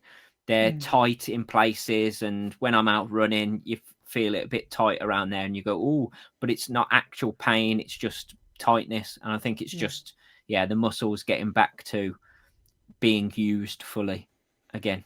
But it generally, and I like where I've been, where they went in to do the hernia operation and shifted around and tried to basically move everything around and stuff. I'm still, it's getting better now as well, but I'm still getting a bit of like pain in my lower abs after doing like sessions and workouts and stuff like that and runs, but it's not pain as in it's painful. It's pain as in like those muscles have been used, and do you know, like you get that ache afterwards. So like if you do a particularly big core session, you know all about that, don't you, with your S&C doing core sessions and stuff, and your muscles are tired. So like when you sit up in bed, you get a bit of like your muscles are sore.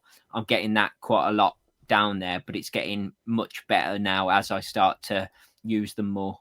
But I don't know whether that's because when I had my hernia, I was compensating and using different muscles. So now that it's fixed, I can use those muscles again. So my body is now getting used to reusing that. But also everything got shifted around and pulled all around during that operation. So now they're all settling and getting back into the right places where they should be. So. Good. But no, it's good. So I'm getting back into it. I'm not doing any sessions or anything like that yet. I just want to try it. I think up until Christmas, I just want to build base fitness, and then I can then start thinking about doing sessions and proper training in the new year. But it's good. So Wednesday and Friday off as usual this week? Yeah. And Monday. I've been taking Monday off as well. I think once I get to, I don't know, possibly after Telford, I might start introducing a Monday recovery day again, where I just go out for a short jog recovery. But at the moment, just 4 days a week. But yeah, hopefully can go back into 5 days a week soon and start building up the mileage again. But I think I did 20, just over 20 mile last week. So yeah, hoping to hit 20.7 mile I did last week. So hoping to hit about 25 this week. Nice. Wow.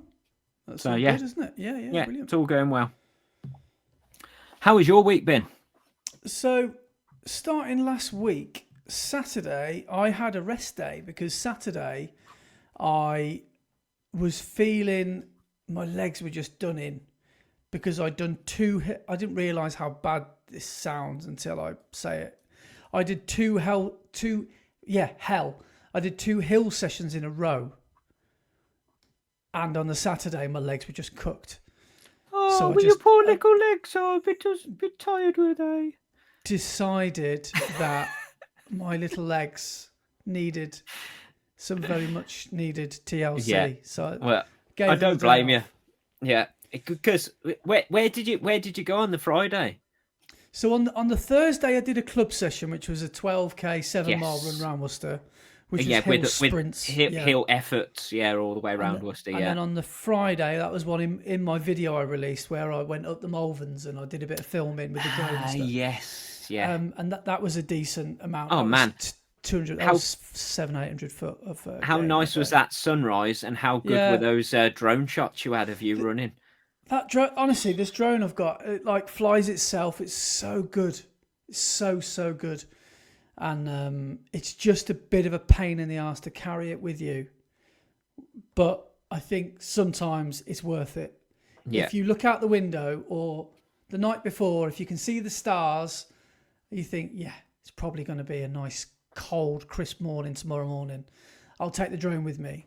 It's always a bit of a gamble when I want to get a bit of video footage, because I've done it so many times in my life where I've packed all my gear with me and just not used it because I just thought, well, what's the point? Everywhere's grey or it's foggy or whatever. But that day, I'm really glad I took it up there with me. And but the good thing is about the drone is you only need to have it out for about 5 minutes because you can chop it up to look, to put it in different parts of the video. And the thing with the sunrise is, without sounding like a bit of a sort of wonky photographer, you've only got 3 to 5 minutes of light anyway. So your window of time to get that real sweet spot of light is so minimal anyway.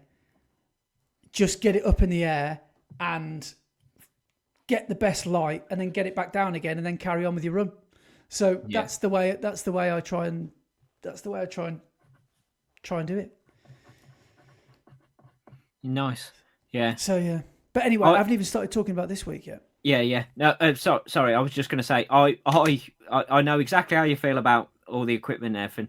I've taken my camera out for 2 runs in the last 2 weeks and filmed nothing because I couldn't be bothered. Yeah. Yeah, you do get that, don't you? You think, well, I'm just filming myself on an easy run here. Yeah. Is that good? Is that interesting? Have I got anything interesting to say that's different to usual? If not, then just don't bother saying anything and just don't film anything. That's what I'm trying. That's because I'm very guilty of that, is to just over produce content. And that's why I'm not taking my camera out on many runs at the moment, because I just end up filming everything, coming home with loads of stuff to get through, and it's just rubbish anyway. Yeah. So sometimes it's better to just only film when you really have to.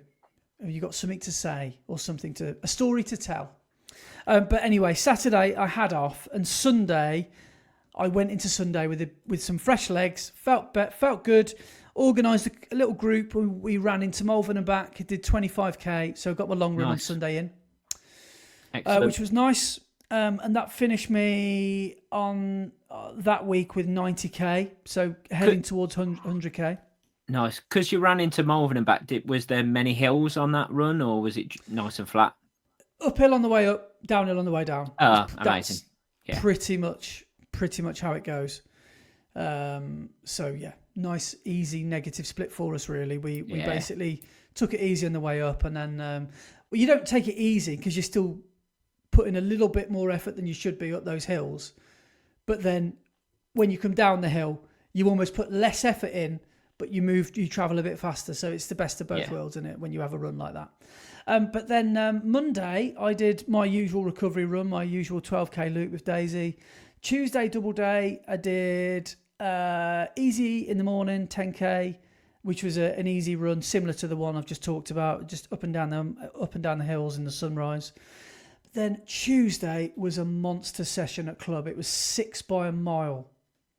Ooh, nice. And quite possibly one of the hardest club sessions I've done. Was it on the roads or the track? On the road. Nice. And there was a little group of us, and I said to the boys I was with, lads, I'm not interested in a progressive session today, because we went out and we did 6:45 first mile or something like that. And I was like, that's quick enough for a mile for me. That's way faster than marathon pace. But I don't know if you can see, but I did a slight progressive. Okay, nice. Yeah. Progression. So yeah, did the whole thing went pretty well. I did 6:51, 6:50, 6:47, 6:44, 6:44, 6:40. Nice. For the 6 miles, and then we had like a 400 meter.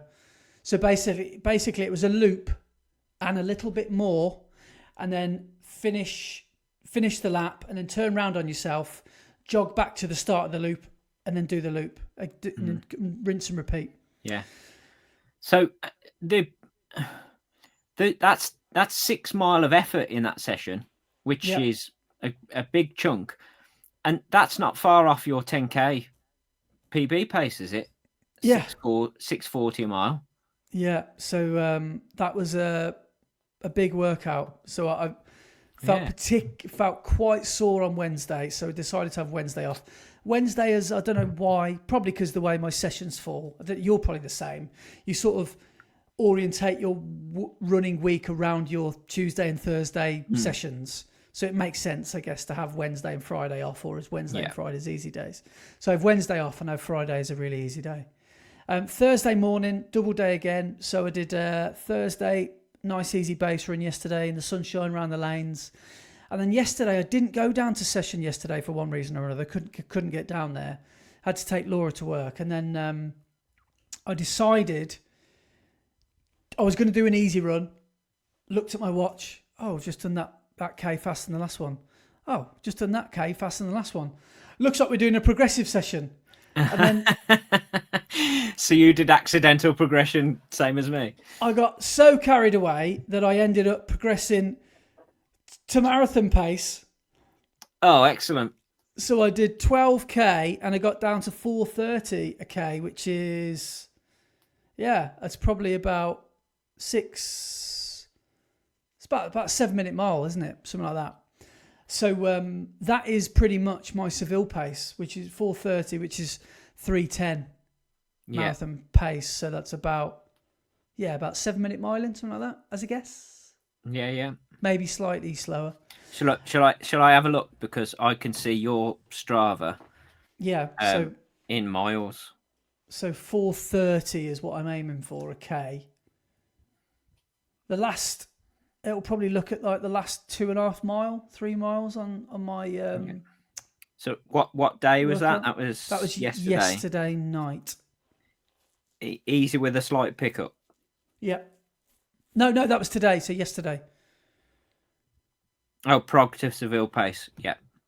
So, your last mile and a half, your 7th mile was 7:07, and then your 0.4 of a mile was 7:16 pace.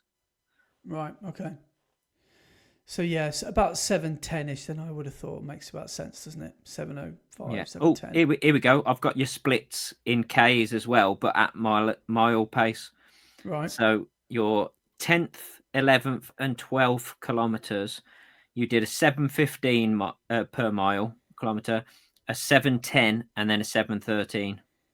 Okay, so yeah, that's probably about where I need to be then. Yeah, and it felt hard. Like, but I know I'm in week 5 of marathon training. I was gonna say you're nowhere near Yeah. February yet, though, mate. So it shouldn't feel easy yet. No, and it does feel, but it's weird because only 3 months ago or 2 months ago, I ran faster than that for 13 miles. So it's just funny how midweek miles or training miles feel so much harder than race day miles, don't they? Yeah, but for a number of reasons. Yeah, you've also not tapered, and you're in the middle of your block. So freezing cold weather. I'm not wearing the right shoes. Yeah, and you. And you'd done a monster session on Tuesday up and down hills. I really am genuinely looking forward to Seville. I don't know. I've just got this good feeling about it, and I'm just really excited about it already. But I just wanna not get overexcited and a bit too cocky. But I also want to kind of believe in myself and not talk myself out of a good result already. So it's a case of maybe not getting too big for my boots, but believing that I can push myself a bit and do this. And like I've done at the point of recording this, I've done 75k already by Friday night because I did 15k earlier. I just did a nice easy run this morning, and so that only leaves me 25k to do over in Saturday and Sunday, and then I've done 100k week. Nice. 60 mile week, 58 mile week or something like that. No, which will be 100k is 62 mile. Yeah, so slightly over 60. Yeah. So and I touch wood. I'm doing okay, managing the miles and managing. But it's. I keep saying this, but I do run easy quite a lot, and I know. Not everyone enjoys that because there was a point only when I was training for Newport that everything I was doing was steady, not easy. But now I've regressed a little bit with my pace and I'm sort of building that base, and then I'm going quite hard on the sessions. Yeah. On a Tuesday and Thursday. Yeah. And then on the weekends, on the shorter stuff at the moment, I can maybe push that as well. So, that's how it is at the moment. And I'm seeming to respond okay to it. So yeah, good. One thing I would like to see you do, but I know you're not going to because you wear it like a bit of a badge of honor or something like that, is the fact you don't do any S&C. And I would love to see you start doing some S&C because it can only help. It's not going to hinder in any way. I remember Jose Mourinho saying once, because they were on an unbeaten run, and someone said, when do you think this will come to an end, or what will you do when it comes to an end? And he says, I will get home, I will raise a glass to the run that we did, and this is exactly what I'm going to do. I think one day I'm going to get injured. That night I'm going to get home, I'm going to have a beer, or maybe a pint of wine, and I'm going to say I had a good run without doing any S&C, but maybe now it's time. But no, I know this is bad. I can't see myself doing any at the moment. I just don't enjoy it enough. I can't force myself to do it. I literally cannot force myself to do it. I don't enjoy it enough, which is ridiculous. I know how it sounds. I know how bad it is. Yeah. But I just hate doing things that I hate doing. Yeah. I need to get you down the gym, don't I? Number one, to get you on the ski erg. Go. Number one, get you on the ski erg. Number two, get you doing some S&C. I reckon we should do a bonus video. I'll do a high rocks. Whoever's listening or watching, how many people would like to see a bonus video where I take Andy to the gym for a day and take him through an S&C routine? No, because you'll just try and break me. No, I won't. I'll get you to do what I do as an S&C routine. I won't be able to do it. Yeah, but you don't have to use any weights. You can just do it body weight. Because when you first start doing it, you don't want to use any weights because you'll overdo it and you will injure yourself if you start adding weight too early. I'll. When's best to do it? Can you get me in as like a guest or anything like that, or do I have to? Yeah, pay? you. Well, I don't know if I can get you in for free as a gift. I can find out, but you can pay for a like a day session, or just going to the gym for a one-off. Can we? I don't know. Can we just not? I don't know if I can make it. Or we don't do it at a gym. We just do it in the back garden or some room somewhere. Because you don't need really any equipment. The only things I really use for S&C is some dumbbells or kettlebells. And I've got some dumbbells at home. You've got some kettlebells. I know you have, because you did yourself in with the one once. Yeah, they're just used as doorstops now. Yeah.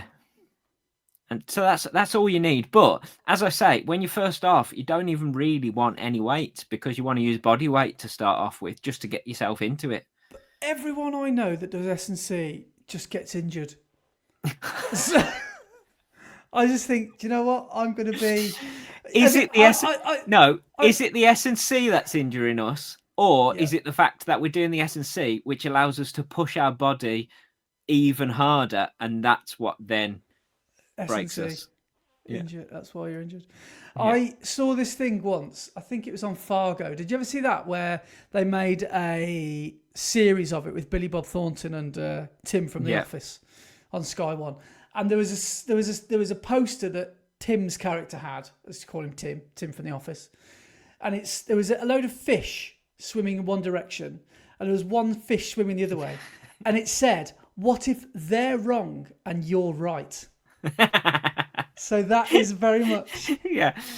Maybe S&C is a myth. Maybe it's pointless. That reminds me of the joke where a woman is waiting for her husband to come home, and he's coming down the motorway, and she sees on the news, that particular motorway, that there's a crazed driver driving the wrong way down the motorway. So she rings up her husband and says, "Are you on that motorway? Please be careful. There's a crazed driver driving the wrong way down the motorway." And he says, "A driver? There's hundreds of them."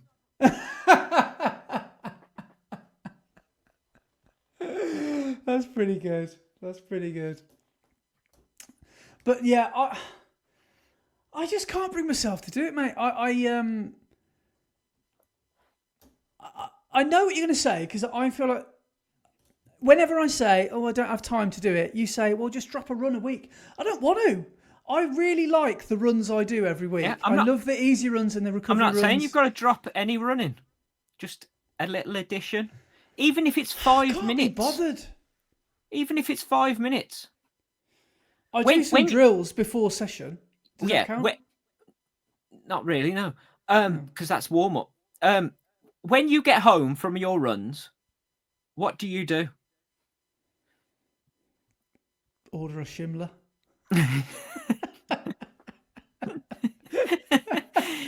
That's not actually a joke. Yeah. A lot of Sunday runs end in a Shimla. But I'll get straight in the shower. Do you get straight in the shower, or do you spend 5 minutes faffing around before you get in the shower? Yeah. Probably a bit of a faff, yeah. Yeah. I do S&C in the shower, but so in those 5 minutes, you could probably do some lunges and some squats, couldn't you? Yeah, but I'm not going to. I'm just not going to. I know. I like to live on the edge. Yeah, I know. As I said, you wear it as a badge of honour that you don't do any S&C. When I feel like I want to go as far as I can without doing any S&C. Yeah. And I part of me, I think that annoys you, and I think that annoys a lot of people. But I feel like if it's not broke, don't fix it. But I know a lot of people are thinking, well, no, if it's not broke, then that's a good thing. So do some S&C and you'll get faster. Yeah. I think it's brilliant that you can run as well as you do without doing S&C. And I think it's brilliant that you've never broken down.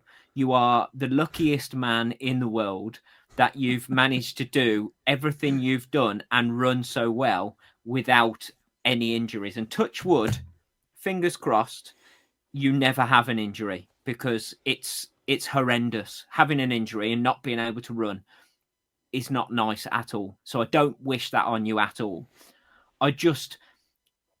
The only thing that goes through my head when I know that you don't do any S&C at all is, if you ever do break down, it won't be a small breakdown. It will be a proper crash and burn. Yeah. And I know how horrendous it is when you crash and burn. I wouldn't wish it on anyone, let alone you. I think there are two types of people in this world. I think there are lazy people and disciplined people, and I'm not disciplined.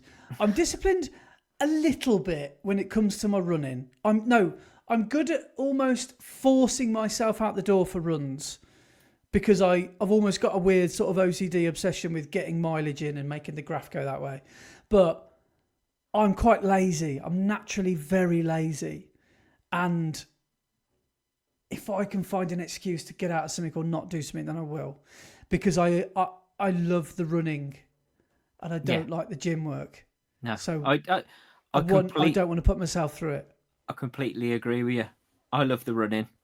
Not so much of a fan of the gym work, but I know that the gym work helps me do the running bit. What about if I did some squat jogs from Four Lions? Squat jogs.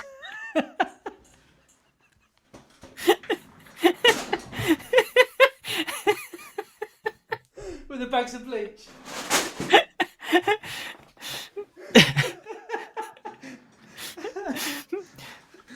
Squat jogs. A bit lower. Can I have 20 bottles of bleach, please? Why is she covering her face, Faisal? Because she's got a beard. She's got a beard.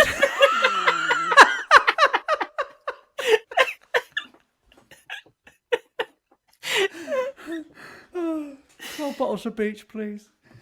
Oh, what Brilliant. A film Four Lions is. Yeah. So, Brilliant. Yeah, funny stuff. But yeah, yes, I've got away with it for a long time, and I will raise a glass one day when I finally do get injured. And I will admit it as well. I will call myself out and I will admit it.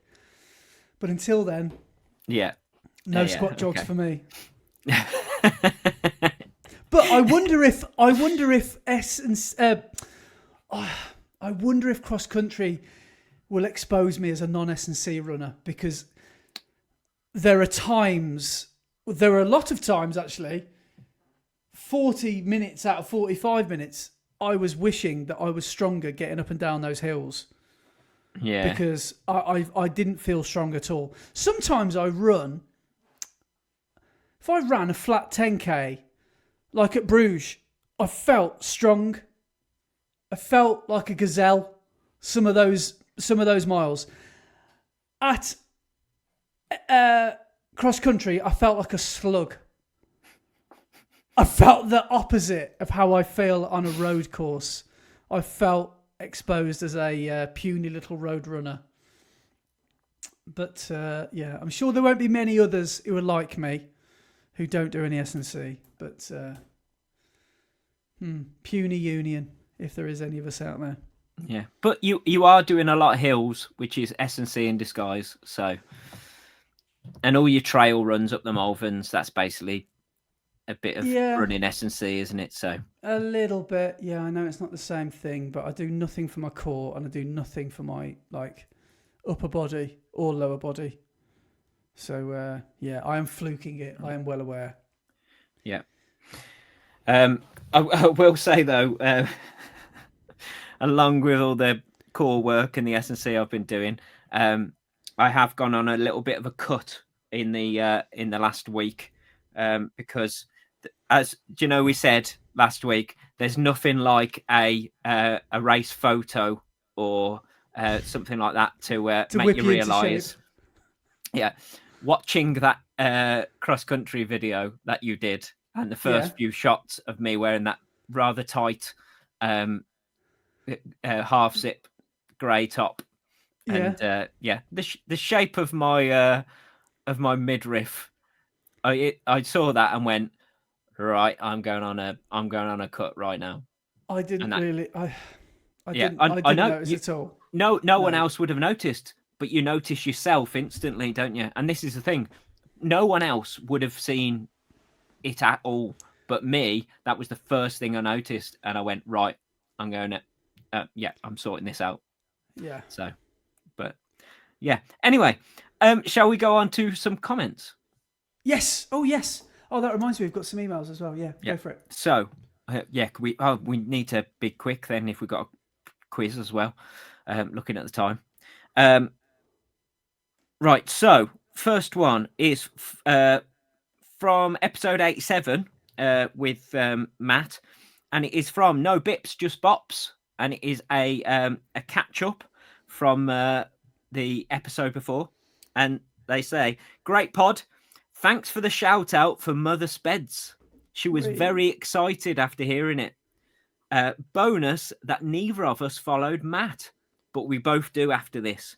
Brilliant. And she used to be a bus driver, albeit a little 17-seater, which is excellent. And so it was a perfect one for her to listen to. And she's now lapping up the bus meets running contest content. Brilliant. So excellent. I'm glad she enjoyed the shout out, and I'm glad we could point you in the direction of a great channel. Yeah. Then next couple are from last episode, and one's from Rob Sayer, and he says, I follow about 40 or so running channels on YouTube, and you two are by far my favourite to watch. Amazing. Nice one. Every weekend, I'm always waiting for the latest pod to pop up. However dark my day may be, you both brighten it up without fail. Keep it up, lads, and all the best on your running journeys. So thank you very much for that, Rob. And this next bit is brilliant, right? Are you ready? Go on. Rob then says, just an alternative to El Grassico. Fantastic suggestion, by the way. Due to the cold weather, I suggest the button mushroom cup. That's brilliant. Oh, that's a good suggestion. That's bang on. That's right on brand. I was going to say.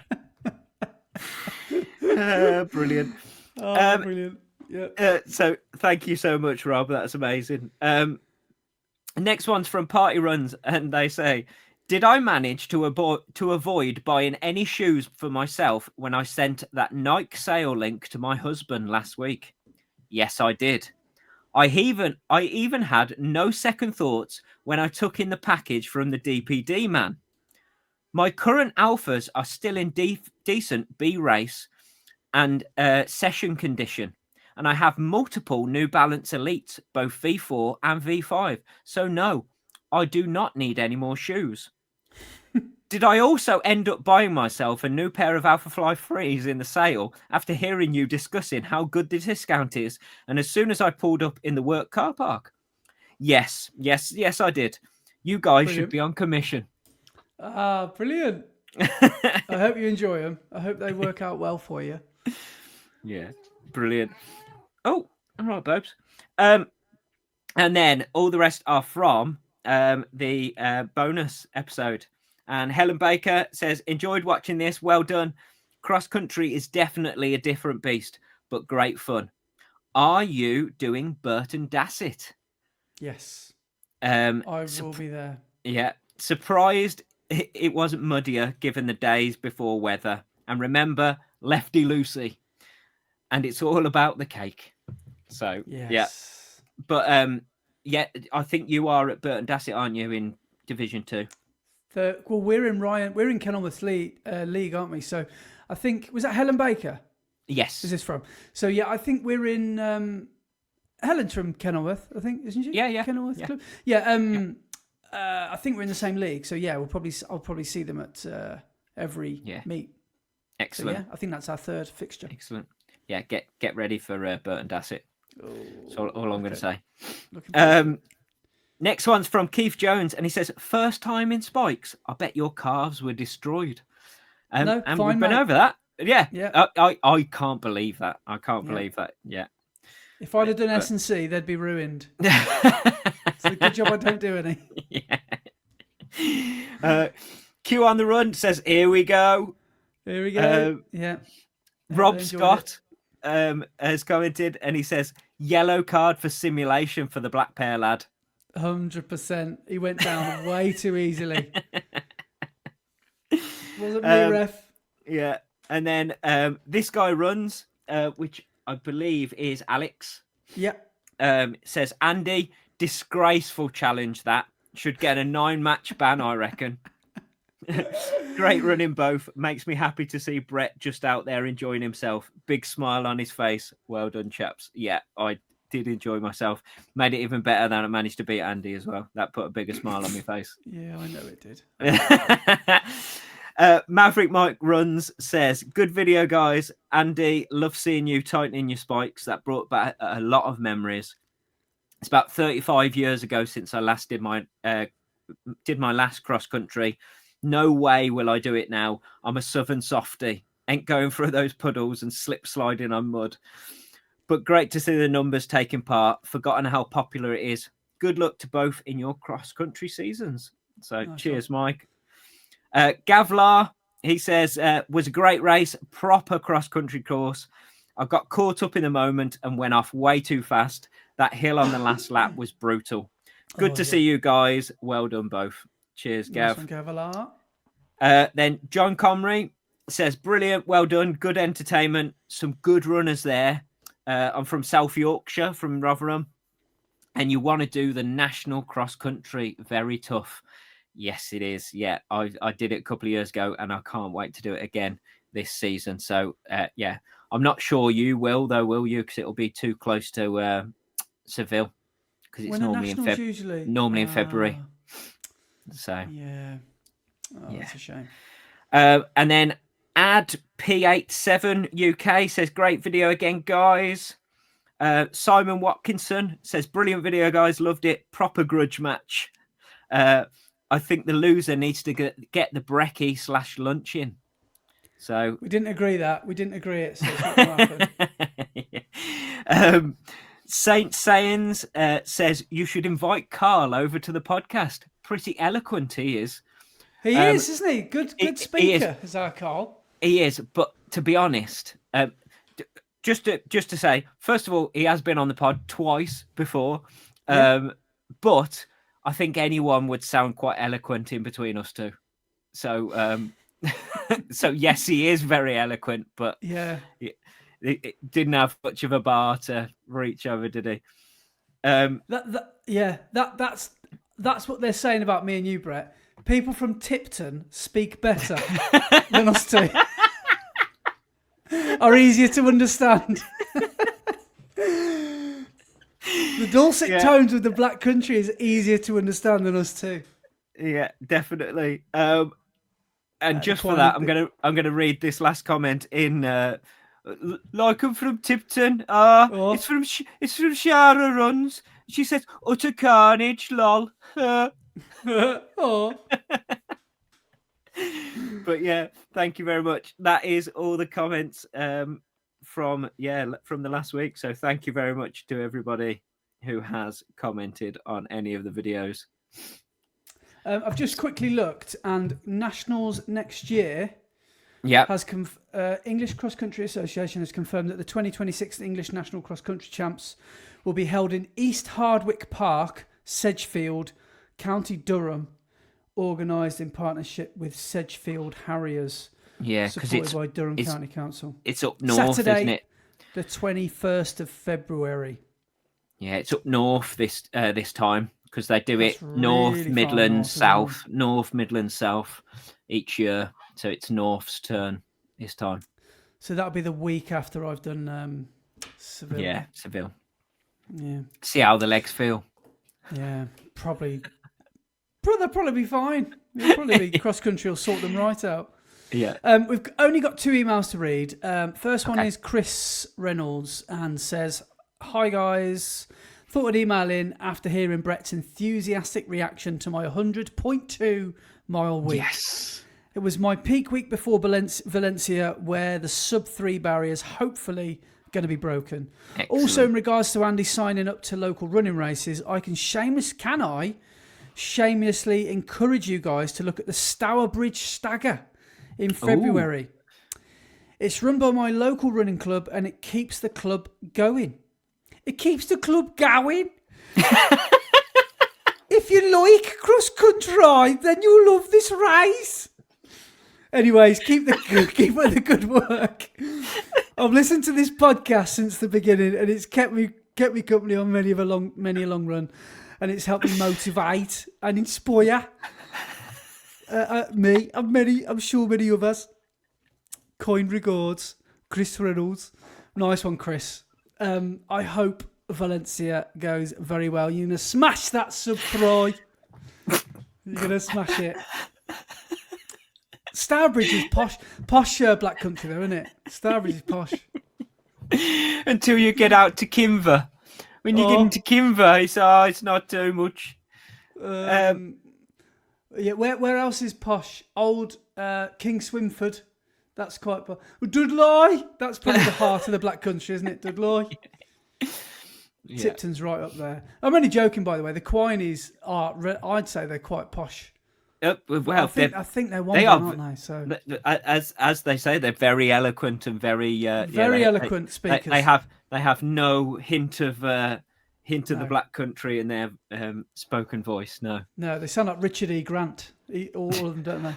But yeah, Chris, nice one. Thanks for emailing in, mate. And cheers, best of luck Chris. for Valencia next week. Yes. And, go smash that sub-3 and let us know how you get on. This Definitely. next one and last one is coming from Richard Taylor. And he's done the decent thing of copy and pasting his original email because we didn't read it out. So he's just replied with a blank email attached his email previously to get our attention. Hi Brett and Andy, kudos on the podcast. I've followed Andy's videos from the start and I've really enjoyed following his progress.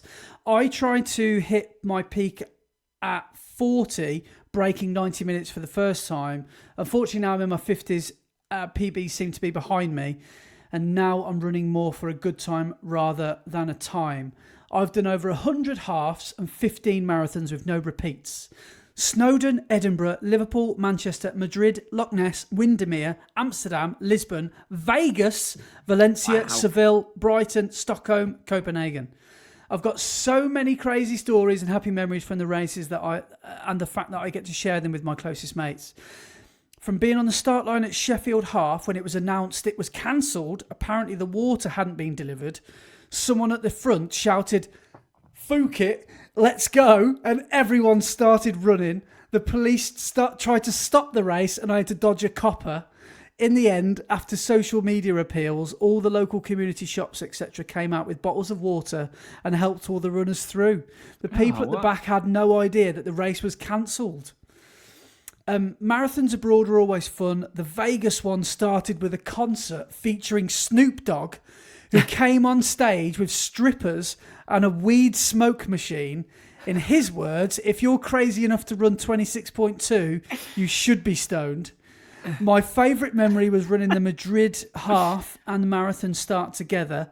And when the half and the marathon runners part ways around 8 miles, the half marathoners went mad, whooping and cheering the marathoners on their way. It still gives me goosebumps thinking about it many years later.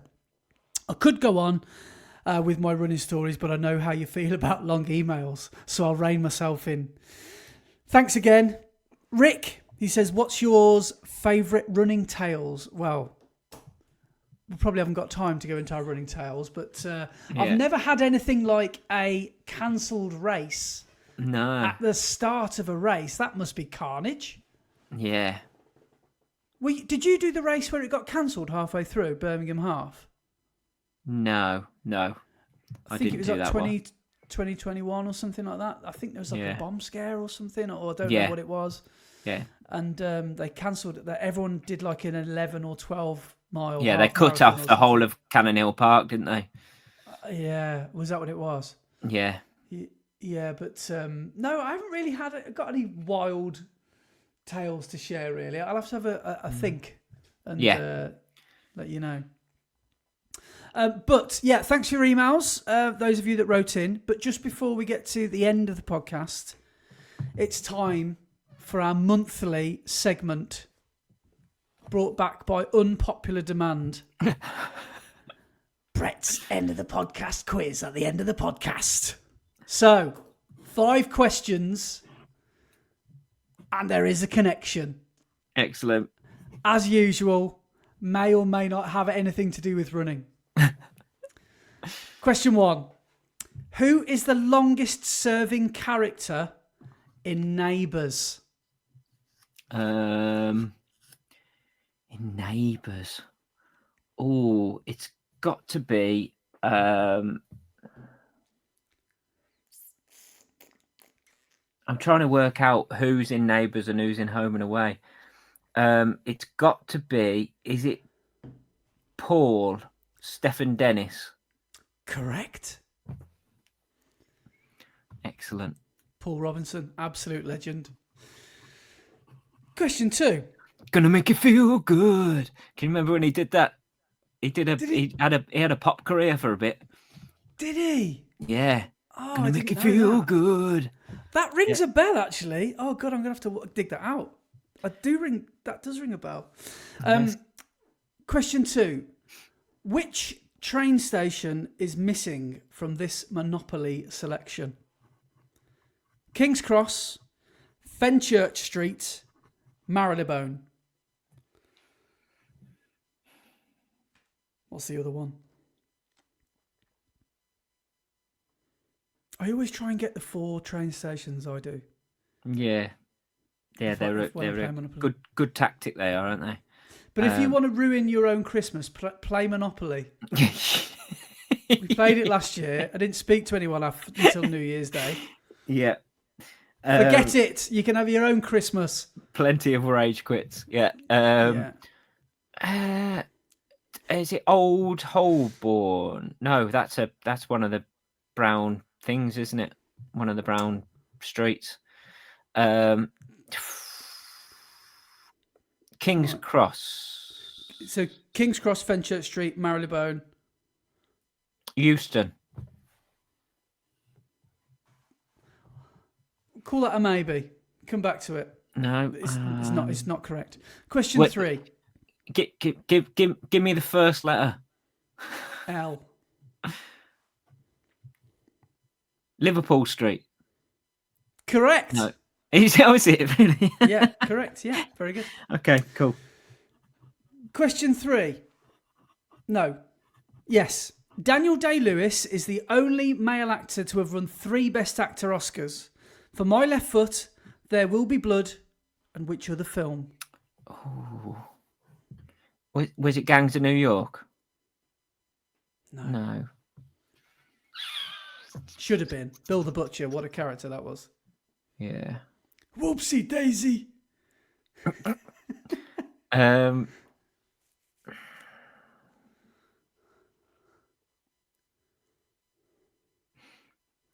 film was in 2012. Yeah, okay. I think My Left Foot was early 90s. Yeah, it was. There Will Be Blood was about 2006. Maybe earlier. And then this one was 2012. I haven't got a clue on this one. Begins with L.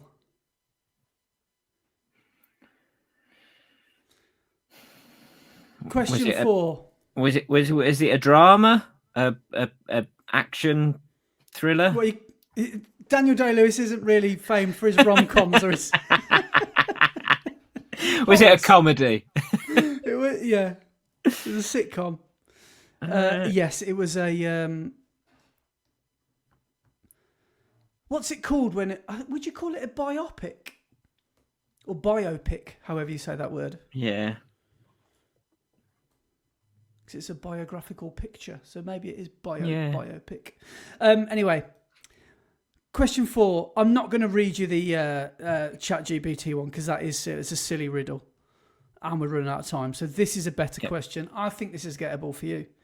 Which internationally famous Icelandic musician, you already know the answer because there's only one, was born in Reykjavik in 1965?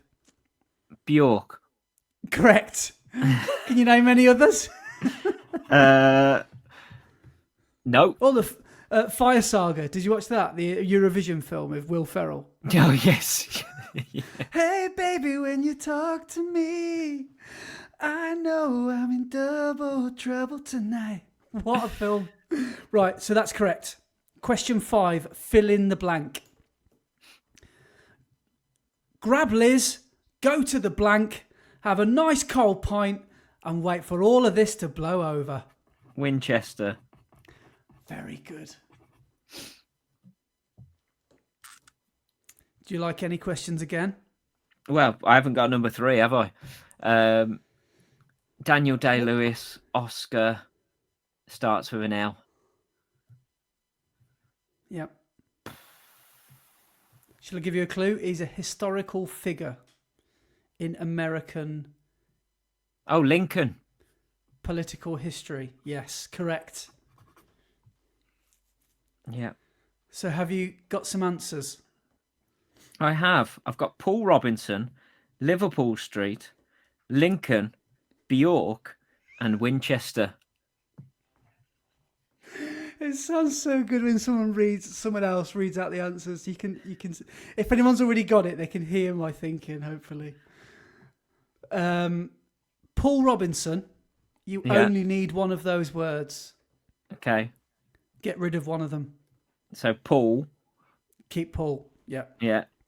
So Paul, Liverpool Street, Lincoln. Get rid of the word street.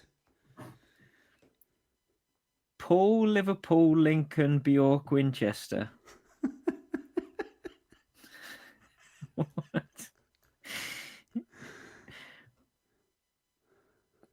Paul, Liverpool, Lincoln, Bjork. I'm going to give you a key word. Question 1. Imagine Paul Robinson had been knighted by the Queen or the King.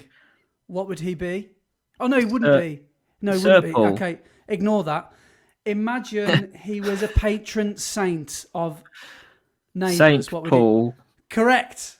He's the patron saint of Australia. Patron saint of Ramsey Street. Yeah. Saint Paul, Lassiter's. Liverpool, Lincoln, Bjork, Winchester. What? Saint Paul. What if I told you these were all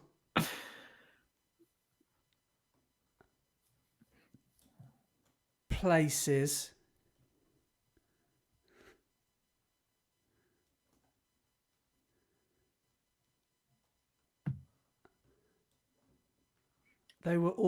they're all big things. Yeah, they're all cathedrals, but I'm trying to think of what Bjork Cathedral is. Oh, York. York.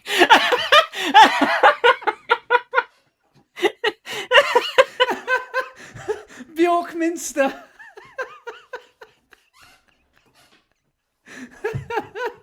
Have you got the connection? They're all cathedrals. They're 5 of the biggest UK cathedrals. Yeah. Oh, Bjork man. Minster. Very good. Yeah. Bjork Minster. Brilliant.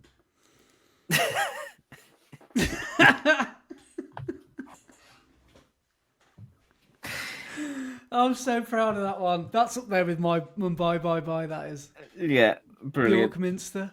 Yeah. Oh, I'm pleased with that. Well done. Well done. You got the Winchester one straight away. Yeah. Yeah. Well, it's part of the Cornetto trilogy, isn't it? It's that's a top tier trilogy of films. Yeah. Yeah. But very well done.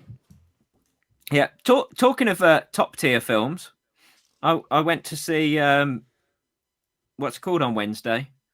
Wicked for Good. I was going to ask you something. Excellent. What do you Brilliant. hate more? Yeah. Fiero from Wicked or AI training plans? Oh man, I tell you what, they're both on an even playing field. Them two, man. Yeah, the film itself, fantastic. Fiero, man. You really don't like him, do you? No, how he got that part, I do not know. The Do you know one weakest, thing? weakest vocal I've ever heard singing "Dancing Through Life," and "As Long as Your Mind" should be such a massive song, and it was so flat and rubbish. Do you know he's been voted sexiest man alive 2025? By who? The The RNIB. readers of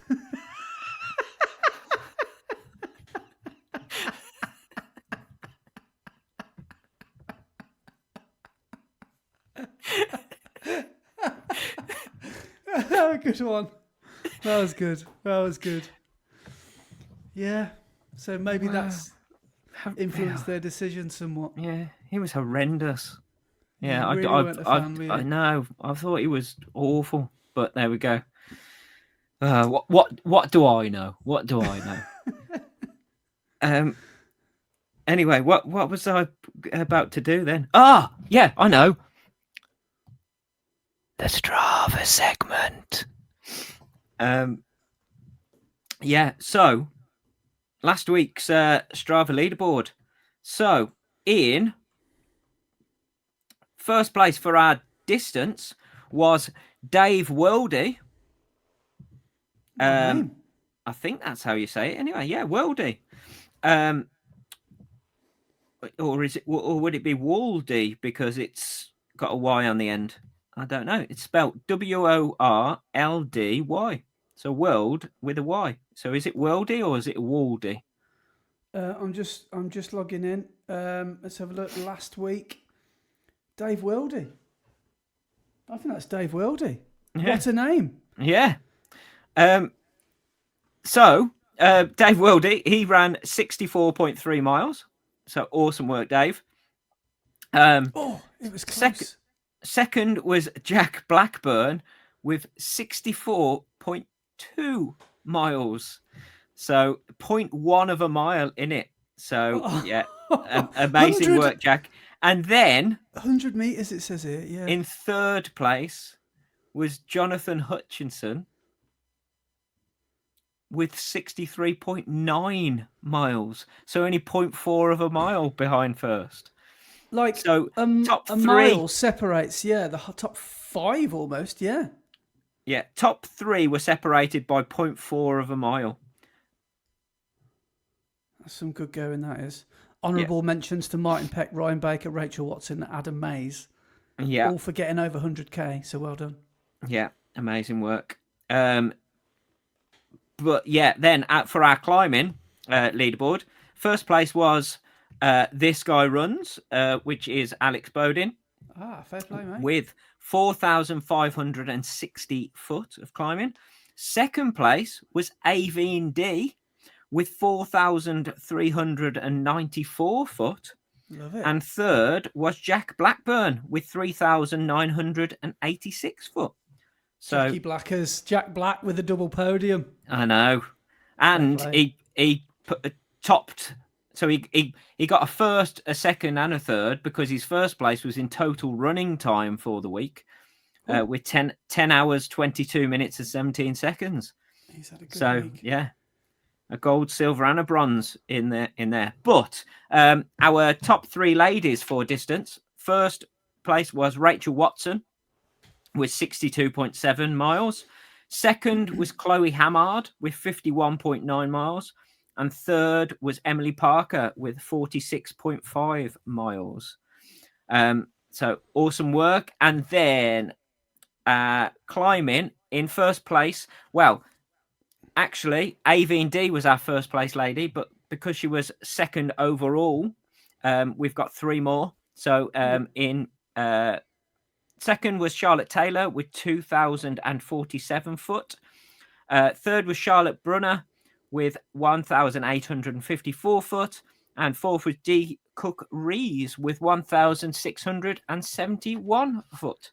So amazing work to everybody. And the last thing we need to do is for you to pick a random number between 1 and 100.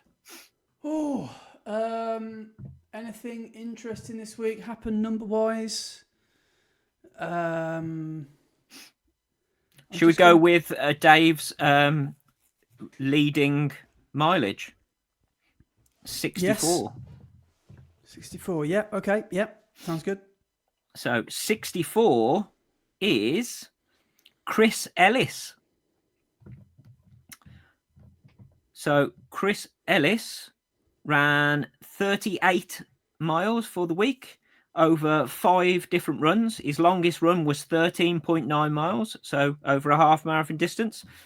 He ran an average across all of those 38 miles of 8:05 a mile, and he did 1,093 foot of climbing. Nice one. So awesome work, Chris. And if you are listening to this, get in touch, send us an email and let us know more about you and your running. He's looking at this. He's from Partridge Country. He's from Norfolk. Ah, excellent. Brilliant. Chris, let us know whereabouts you're from. A lot of running here at Great Yarmouth. Have you ever done the Great Yarmouth Parkrun? I'm sure you probably have. Please, if you are listening, let us know if it is as hard as everyone says it is. Because I would like to try that one day. Have you heard about that one, the Great Yarmouth Parkrun? No. It's the hardest one to do because it's 100% on sand. Yes, yeah. Because it was what's called, wasn't it, Woolacombe Dunes? But then that one, everybody said that one's harder. It's even slower apparently. So yeah, I'd love to know if anyone's if you've done that one. So maybe you live down the road from it. So yeah, Chris, get in touch. Excellent. Right. So I think that's about it. Have you got anything else? I think that's all. That's all for now. Okay. Right. So thank you very much indeed to everybody for listening or watching. Just a quick aside. I was chatting to Andy about this before the pod, and I am currently working on some Running the Red Line merch, which will hopefully be available within the next week. So we will tell you more about that on the next pod. And look out for it. So thank you very much. And we shall see you next week. Cheers, guys. Some specially made leggings for you all. Sorry, tights.